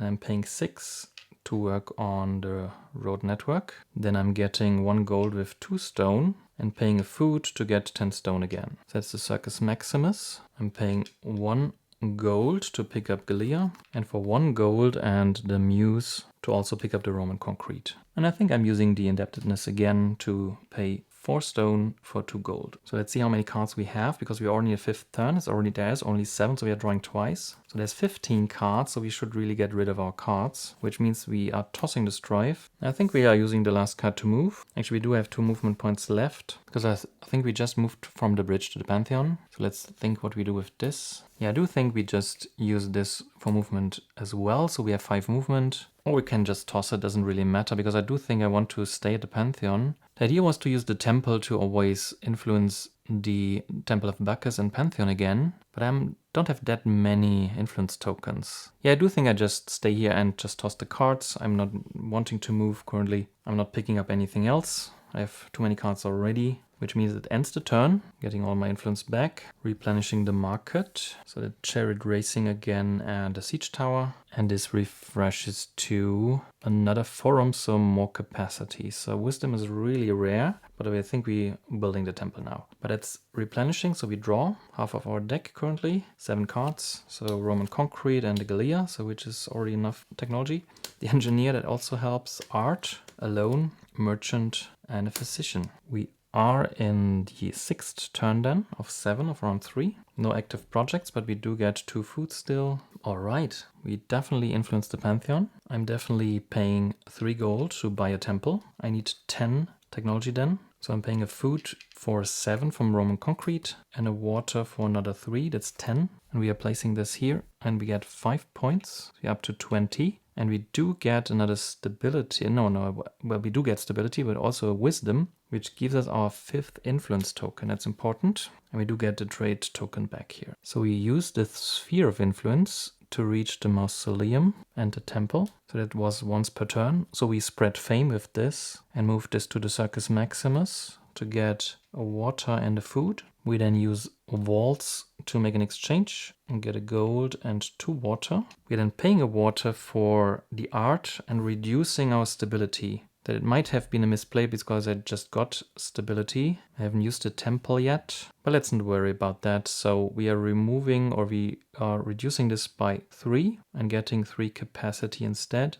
And we also get 3 gold. So reduce the ability by up to 5, gaining 1 capacity and 1 gold for each step. So this means we can move much faster now, but we are reduced to 4 trade deals and there are 3 on the map. So we lost 2, so we're removing those. We even have 1 left, but there's only 1 left on the map anyway. So with the temple, once per turn, influence up to 2 adjacent developments. So I'm influencing the Temple of Bacchus and the obelisk. Then we are paying a gold to gain 5 iron. We are up to 8 then. And we use the commemorate, once per turn pay a stone to gain 2 iron. So we are at 10 iron then. And we are now paying 9 to finish the Via Appia. So let's move that under this card as well. So this is used and we just spend it to get another iron. We are spending the temple to get another stone and another iron for production. Since we do have a loan in hand, I'm spending this with 2 stone and 2 iron. So once with stone, once per iron, up to 2 times. Gain 1 gold. If you have a loan in hand, gain twice the gold. So I'm getting 4 gold. So I'm at 9, paying 3 to repay the loan. Now I'm moving with 5 movement now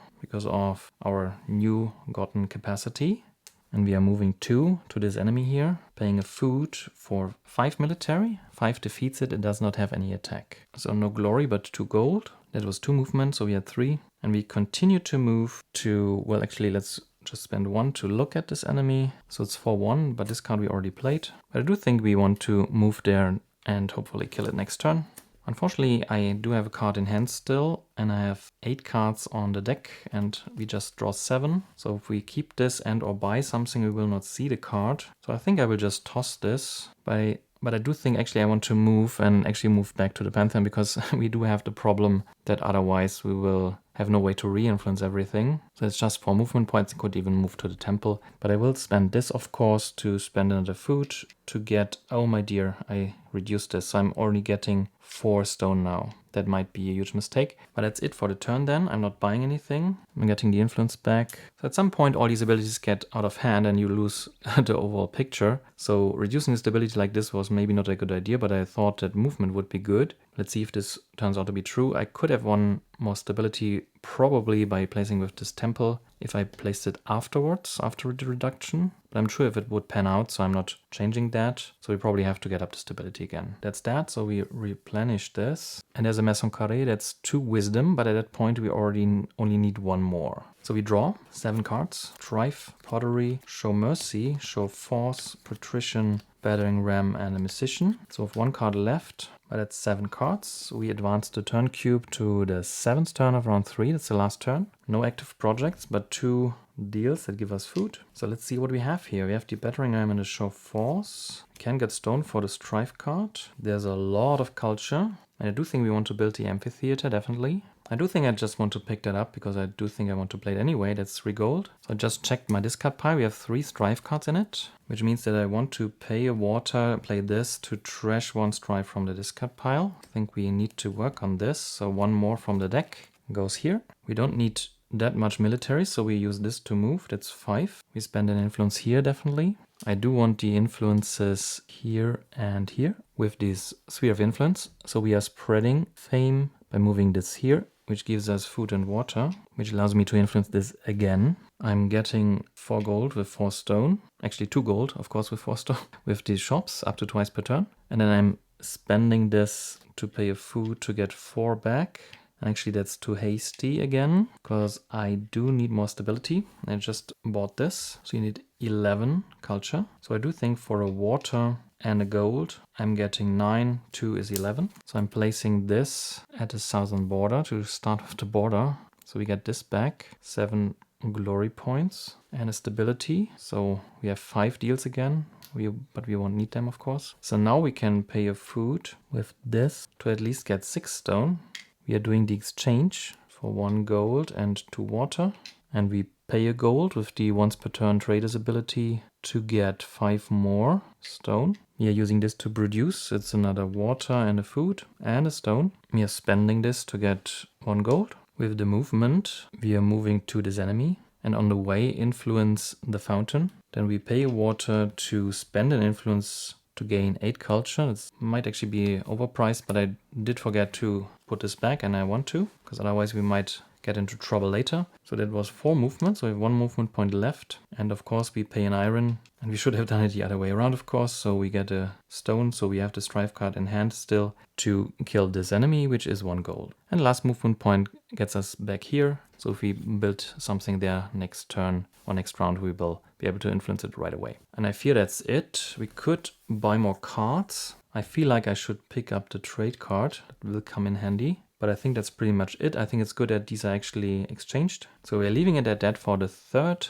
round. So that was the 7th turn of the 3rd round. We do get all of our influence back. We are not replenishing, drawing, or advancing the cubes. So we are back to the end of round. Let's see what card we actually did not get. That's the trade. And we did not get the hot oil, which is actually quite fine because we did not need another military card. Very nice. Okay, so we have to shuffle this, but we probably want to look at that. So let's advance the cube to the 4th round spot, and we are in turn 1 again. Then unfortunately all the trade deals are now gone. We do not get any kind of income. We are cycling this, and the deck is actually growing quite thin. So maybe trashing from a discard pile might be clutch in the end. These are all cycled. And we do replenish here, which is the social event, the formation, the fur trader, ballista and shepherd, but I feel like this is no longer that interesting. This might be good to get a lot of culture. And I do think, seeing that we do need still to place 5 developments, I want to go to level 1 again. I have to max out these tracks anyway. So let's see, there's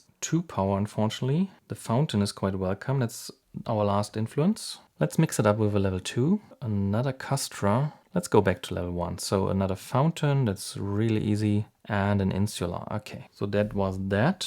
We already exhausted the trade deals. So after shuffling, we are back. Let's see what the situation here is. We need a lot of water and a lot of food and some gold. We do need to defeat this, so we have to keep that in mind. We do need to get rid of this strife card. Actually, which is placed in a discard pile, so we have to trash that. This should not be a problem. These are not a problem, but we still have to max out tracks and no more than 2 loans. So let's keep it like this.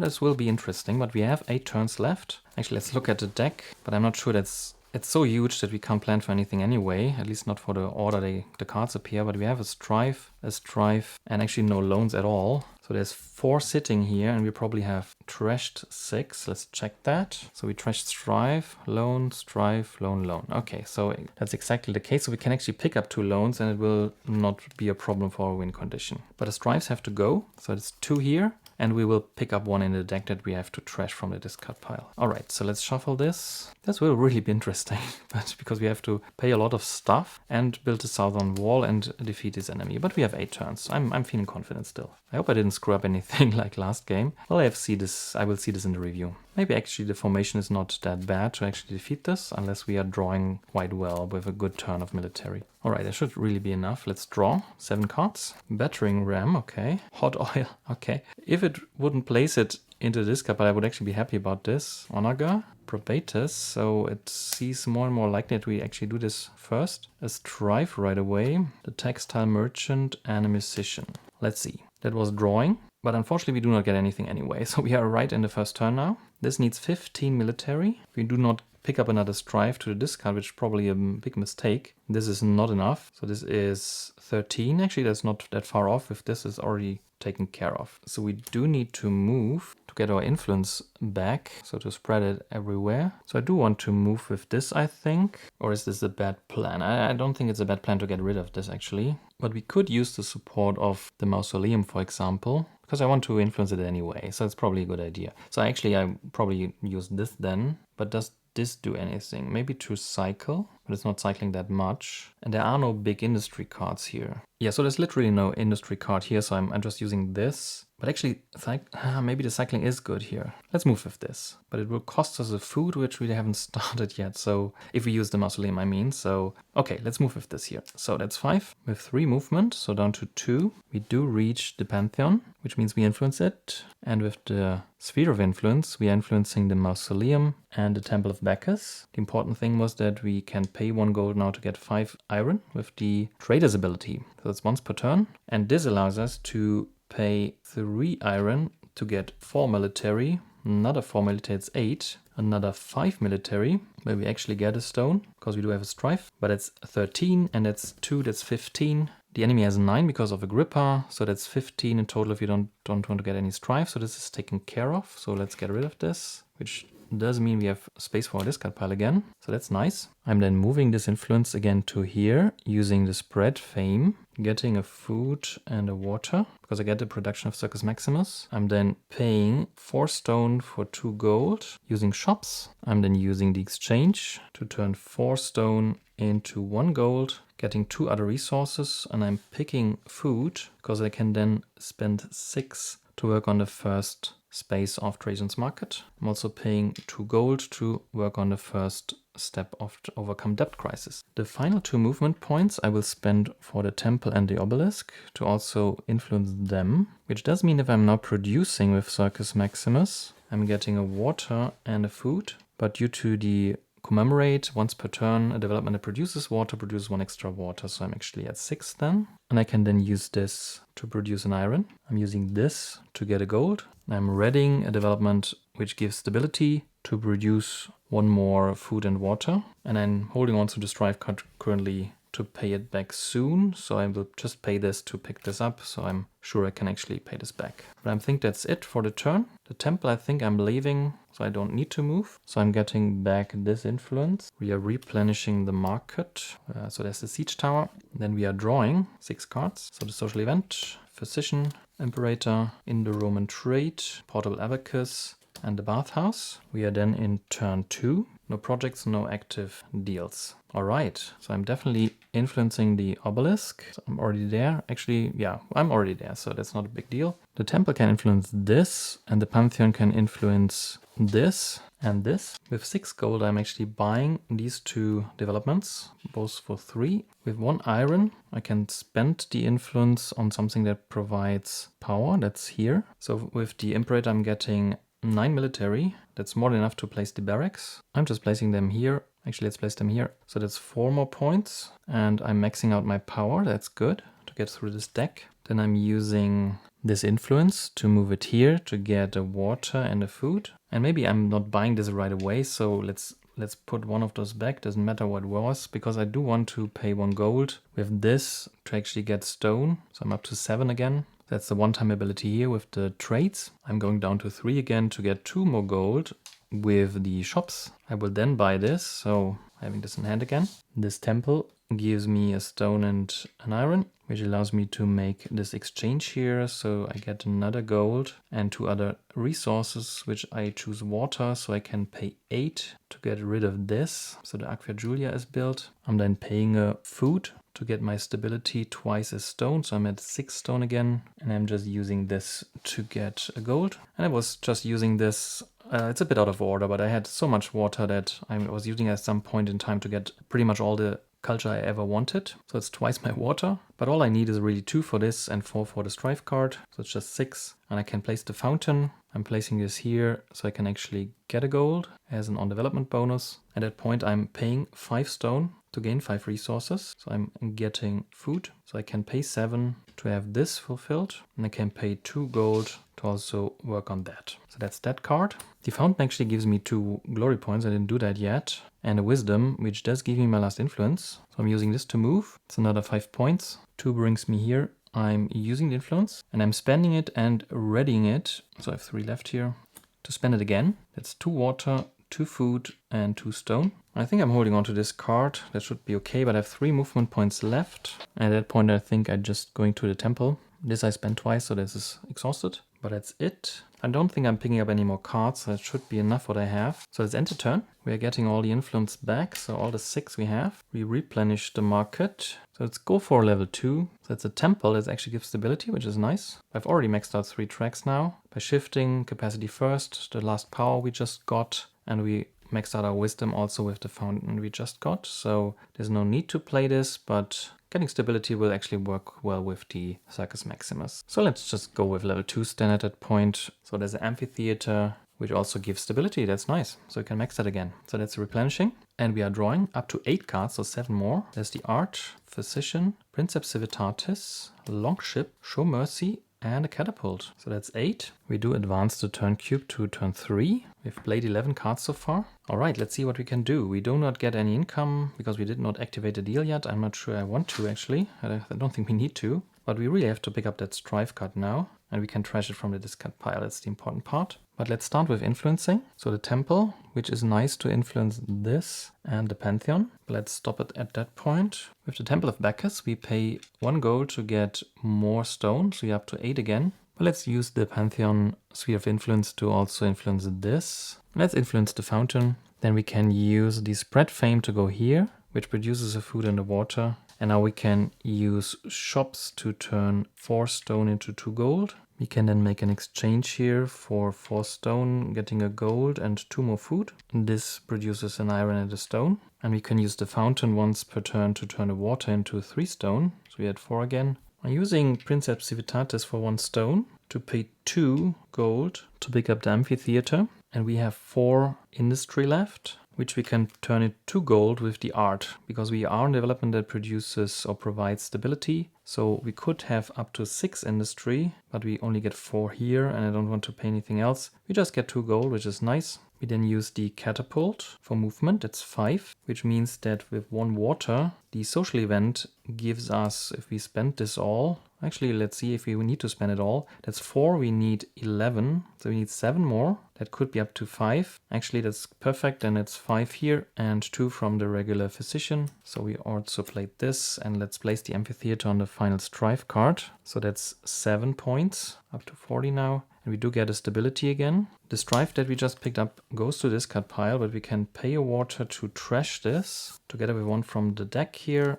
goes to the trash bin. Which now means I want to use this. And for the food, we are now getting 8 stone. So we are first, actually no, let's just get the 8 stone. And with this we are just picking up a loan, because it doesn't matter actually if it's in a discard pile. But for 4 gold, which just means that we are getting rid of the debt crisis. We can then just use this here to get 2 more gold by paying 4 stone. Actually, let's just pay 2 and 2 iron, because we have a better gold conversion here that uses stone. And at the beginning of the turn, for some reason, we always need stone first. Let's just spend the muse here. So that for 1 gold we can actually pick up the Siege Tower, which is a trashing card, so that might be useful. We did clear all from the board. Actually, let's look through them again. We do need to develop the Southern Territory, so this might be something that we actually want to look at. 8 developments not at the capital, so there's 4 at the capital, but we do have 5, 9, 13, 16, so that's, yeah, fulfilled. This we did, this we also did, this we just paid back. This just means we need to clear all from the board, which we just did. Level 2s, we have 1, 2, 3, 4, 5, 6, 7, 8 or something like this. More than enough. Max out 3 tracks. Have at least 9 cards, it's laughable. Have no more than 2 loans. I think we have 1 now, but we managed this. So let's put like this. To develop the Southern Territories, we need still the 8 food. But that's it pretty much, so it's looking quite good. We just picked that up. I don't think I want this, but it would build a Castra, almost. Why the heck not? Okay, let's just pick that up. But it's pretty much it then. We do have an influence left, which I did not place. That's sad, but that's the way it is. So let's just pick them up. We do replenish the market. And we can manage to exhaust the deck. There's just one card left actually, so we pretty much have bought everything. That's a bit sad. Let's just reveal. We need 2 more. We have lots of turns. Let's go with level 2s. So there's Arc of Constantine. All right, that's the replenishing step. I somehow managed to get my cheat sheet somewhere. Okay, there it is. So we did get the influence back. We replenished the market. We are drawing.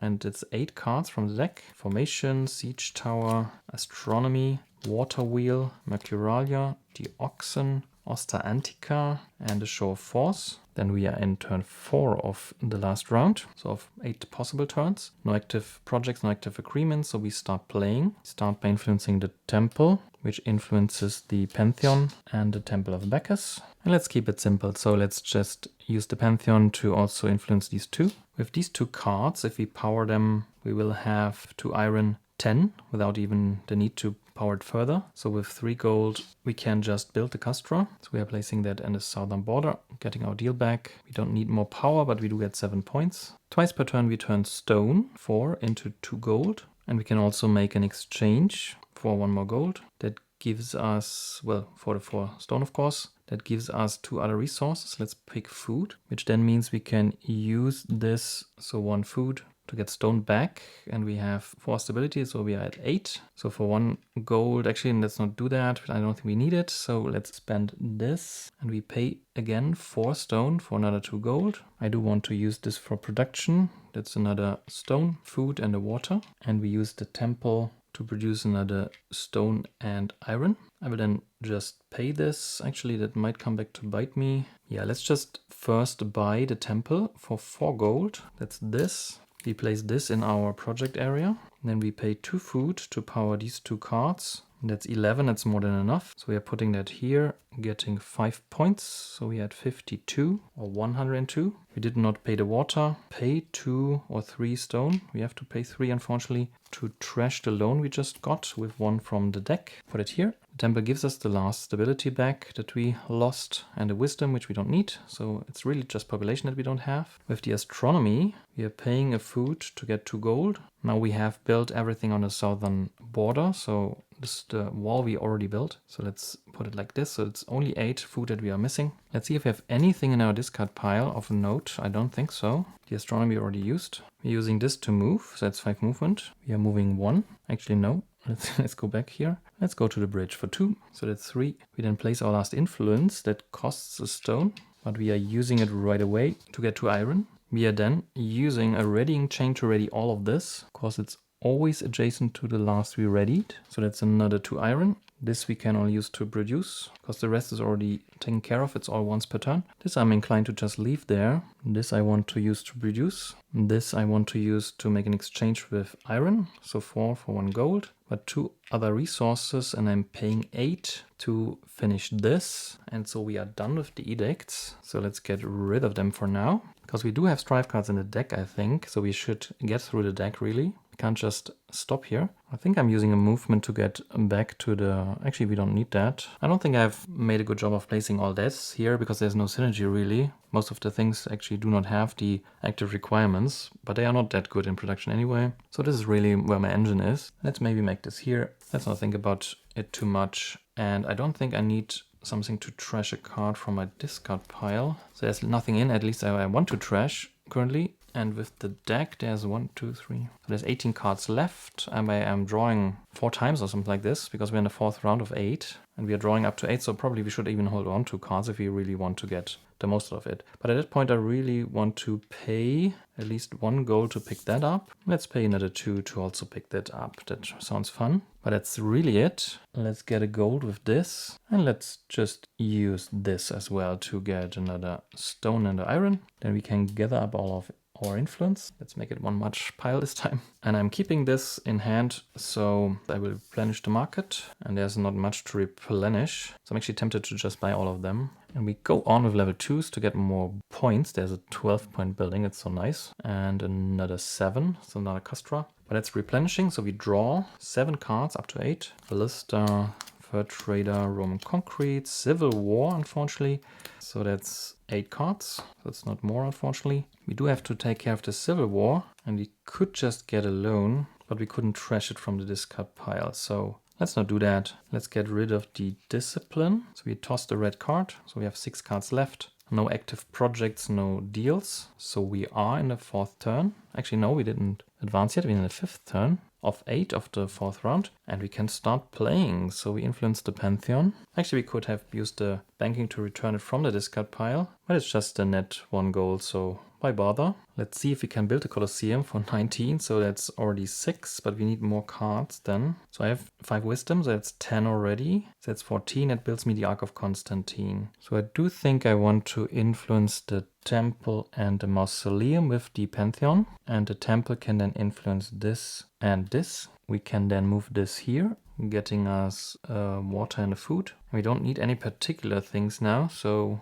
we just use this to get 2 gold for 4 stone, and we can then spend the food. So we're going down to 1 to get, now we are at 5 again, 10 stone. We do make an exchange with this, going down to 6, so it's 1 gold, and we do get 2 food, so other resources. Let's buy 5 iron with this and then spend it to just get a gold. With 4 gold, so going down to 2, we can buy the Ark of Constantine. We need 14, so with 1 iron we have 10. And actually I'm just spending this spread fame to get the discount of 3 to the military attribute requirement of a development you build. So it brings it up to, well, this down to 11. We have 10 that's with the Agrippa ability just enough to just place this. Let's just place it here to gain a gold. So we get 9 points and we don't need any power, of course. So we didn't need this. I'm using 1 water to power the 3rd trade. Actually, I do want to keep it on for the culture. I forgot. But industry would be nice to cycle a bit. Maybe let's just spend 1 to pick up this card here.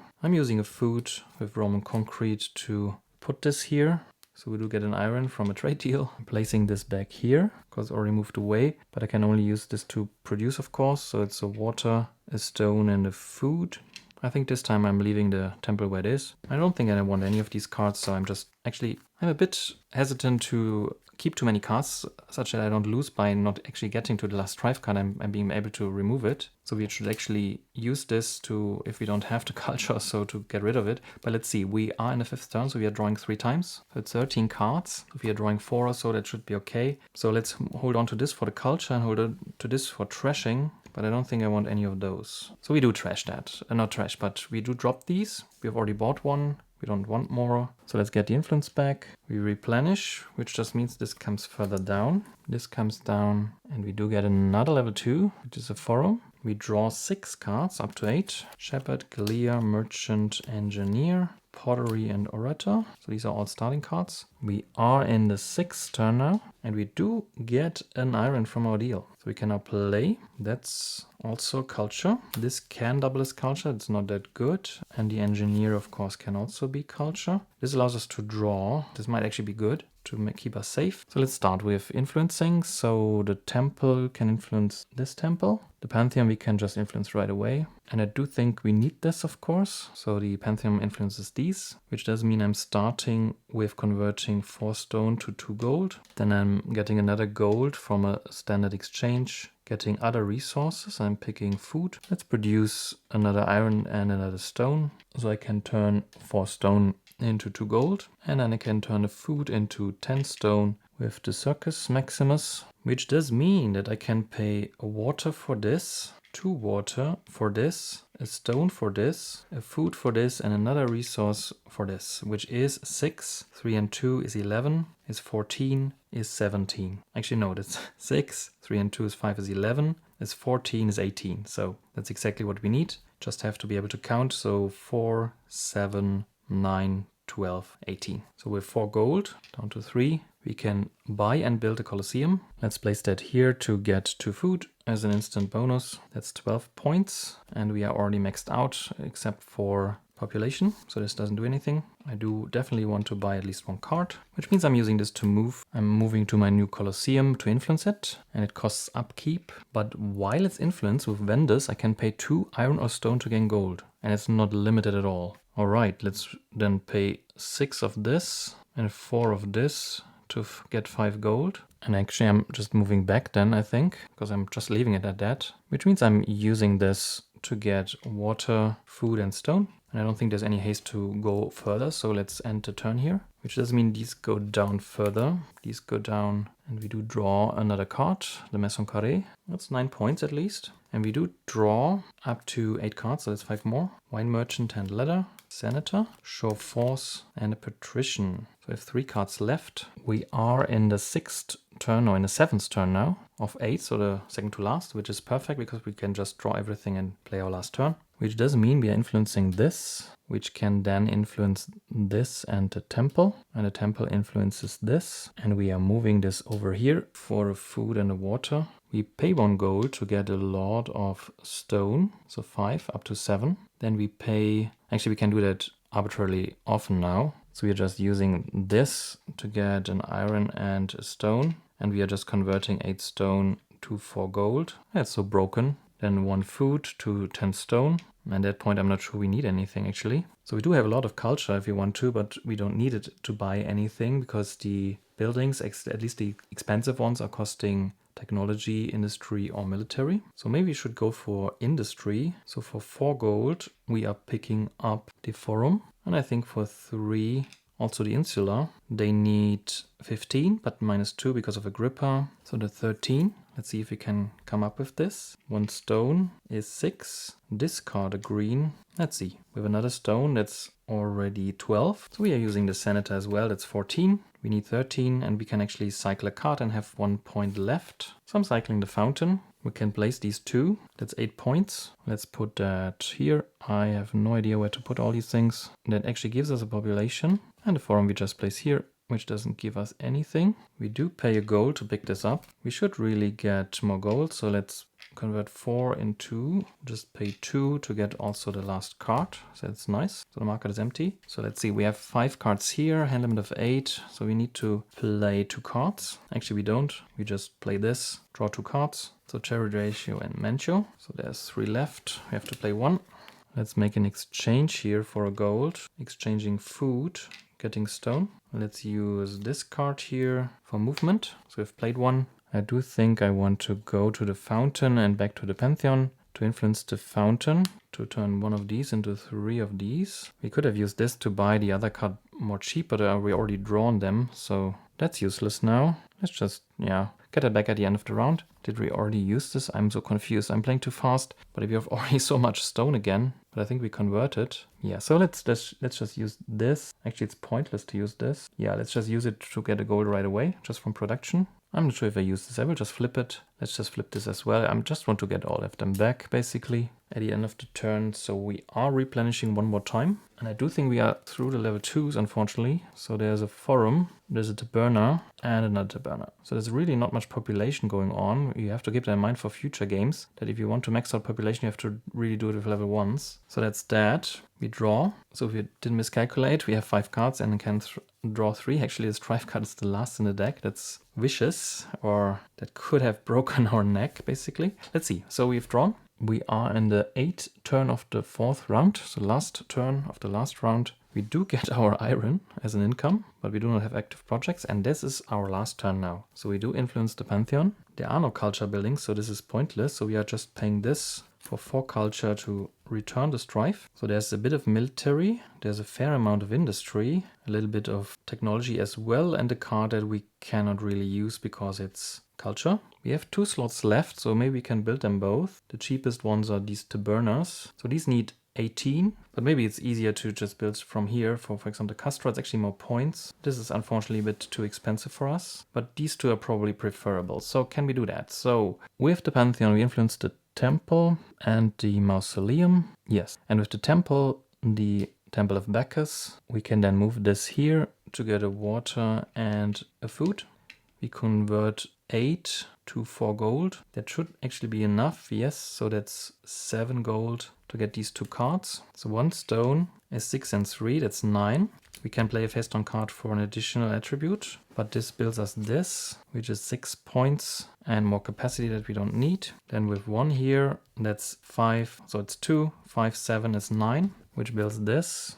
So we have 7 more points, that's 44. Power doesn't give us anything. And I fear, unless we are overbuilding, that's pretty much it. There's nothing else to do. Nothing else gives points. So I do think we are just done. So we are just done with the game. That went interesting, to say the least. I didn't think the starting developments were that good, actually, but let's first do the clean end of round. So I do get my influence back, but it's all pointless, of course, so let's get rid of this card. And before we go through the edicts one more time, let's just sort out the deck. So that's the 16 starting cards. Let's get rid of them. There are no lone and no strife cards left. So let's verify this quickly. There are 4 strifes here and 2 lones here, which means that there are 2, 6, 8. Yeah, you have to be able to count. So that's 4, and after, yeah, another 4. So that's 8 lone cards on the trash. So it's a pile of 10. And there are 6 strife cards here with the 4. That's also a pile of 10. So that pans out. There's no lone, no strife in our deck. We have all advanced attribute cards. We bought them all. So that's 32 cards. That's the full deck. All right, so the Trajan's Market. We paid for all of that stuff and we cleared all strife cards. We developed the Southern Territories. In fact, we developed everything, so the whole map. 8 developments not at the capital, so there's 25 spaces. Capital is 24, 4 is here, so that's 20 left. So we have 20 developments which are not adjacent to the capital. We defeated the barbarian army and at least 5 enemies. In fact, we defeated all 11 on the starting map. We did, in the beginning, build 4 developments without using a card's boosted action. Maybe later we even built something like the fountain. But actually, I'm not sure. I think we actually boosted something for this. But in the beginning we did this and we paid this. We did pay this all back and we did not have any loans. We did get rid of the strife. We did build at least 5 level 2s. Again, that's a whole row of 2s. That's already fulfilling it. There's 3 more. There's 2 more. That's another 5. There's 1 more and there is 4 more. That's another 5. So it's like 15. We maxed out 4 of our tracks. Population didn't pan out because the level 2s don't give you any. Instead of 9 card, we have 32. We did have 4 lasting agreements at a time, and we have no more than 3 loans because we have none. Which means that we have 8 full edicts and 2 partial ones. I'm not sure I actually want to try with all full, maybe at some point, but not today. All right, that's 10 edicts, 8 full, 2 partial. Point-wise, we are at 144. I think that's okay. That should be more than enough. We didn't define what point goal we have. At least 100, I think, was something I wanted. So the sum of all these points is like 153 without these. So I would not have achieved that. But if you leave 1 card out, it's already achieved. So the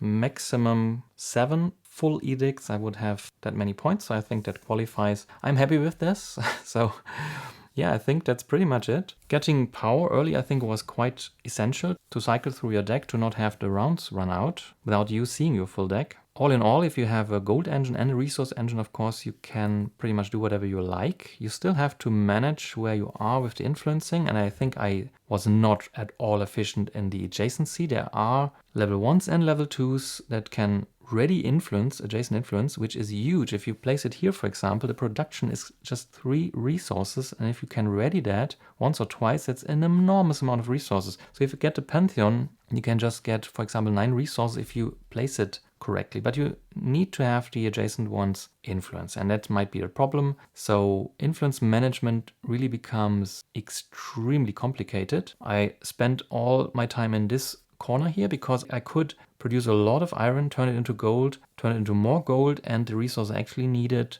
and then pay 1 gold to get resources again. It was just a nice combo. In the end, we trashed like 3 loans and 2 strifes, I think, something like this. So this is how we got rid of a lot of them, but we could also just return a lot of them with different effects. I'm really curious if I screwed up anything. Actually, the game becomes too fiddly at some point that I think it's even possible to not make a single mistake. But I will see in the review. I hope you also checked what I'm doing, but it's with this kind of a long video and with this kind of fiddliness, that's hard to do, I think. But I would be really interested to know, as usual, if you notice anything. I'm still feeling kind of strange in the sense that I do think I miss like a very important rule or something like this, but I would not know what this is currently. I'm more and more suspicious of the advanced attributes cards costing just 1 gold here. I think these should be flipped. I think that's a given. There's a card that, no, the fountain, it's not a card, but it's a development that subtract 2 from the gold cost of buying an advanced attribute to a minimum of 1.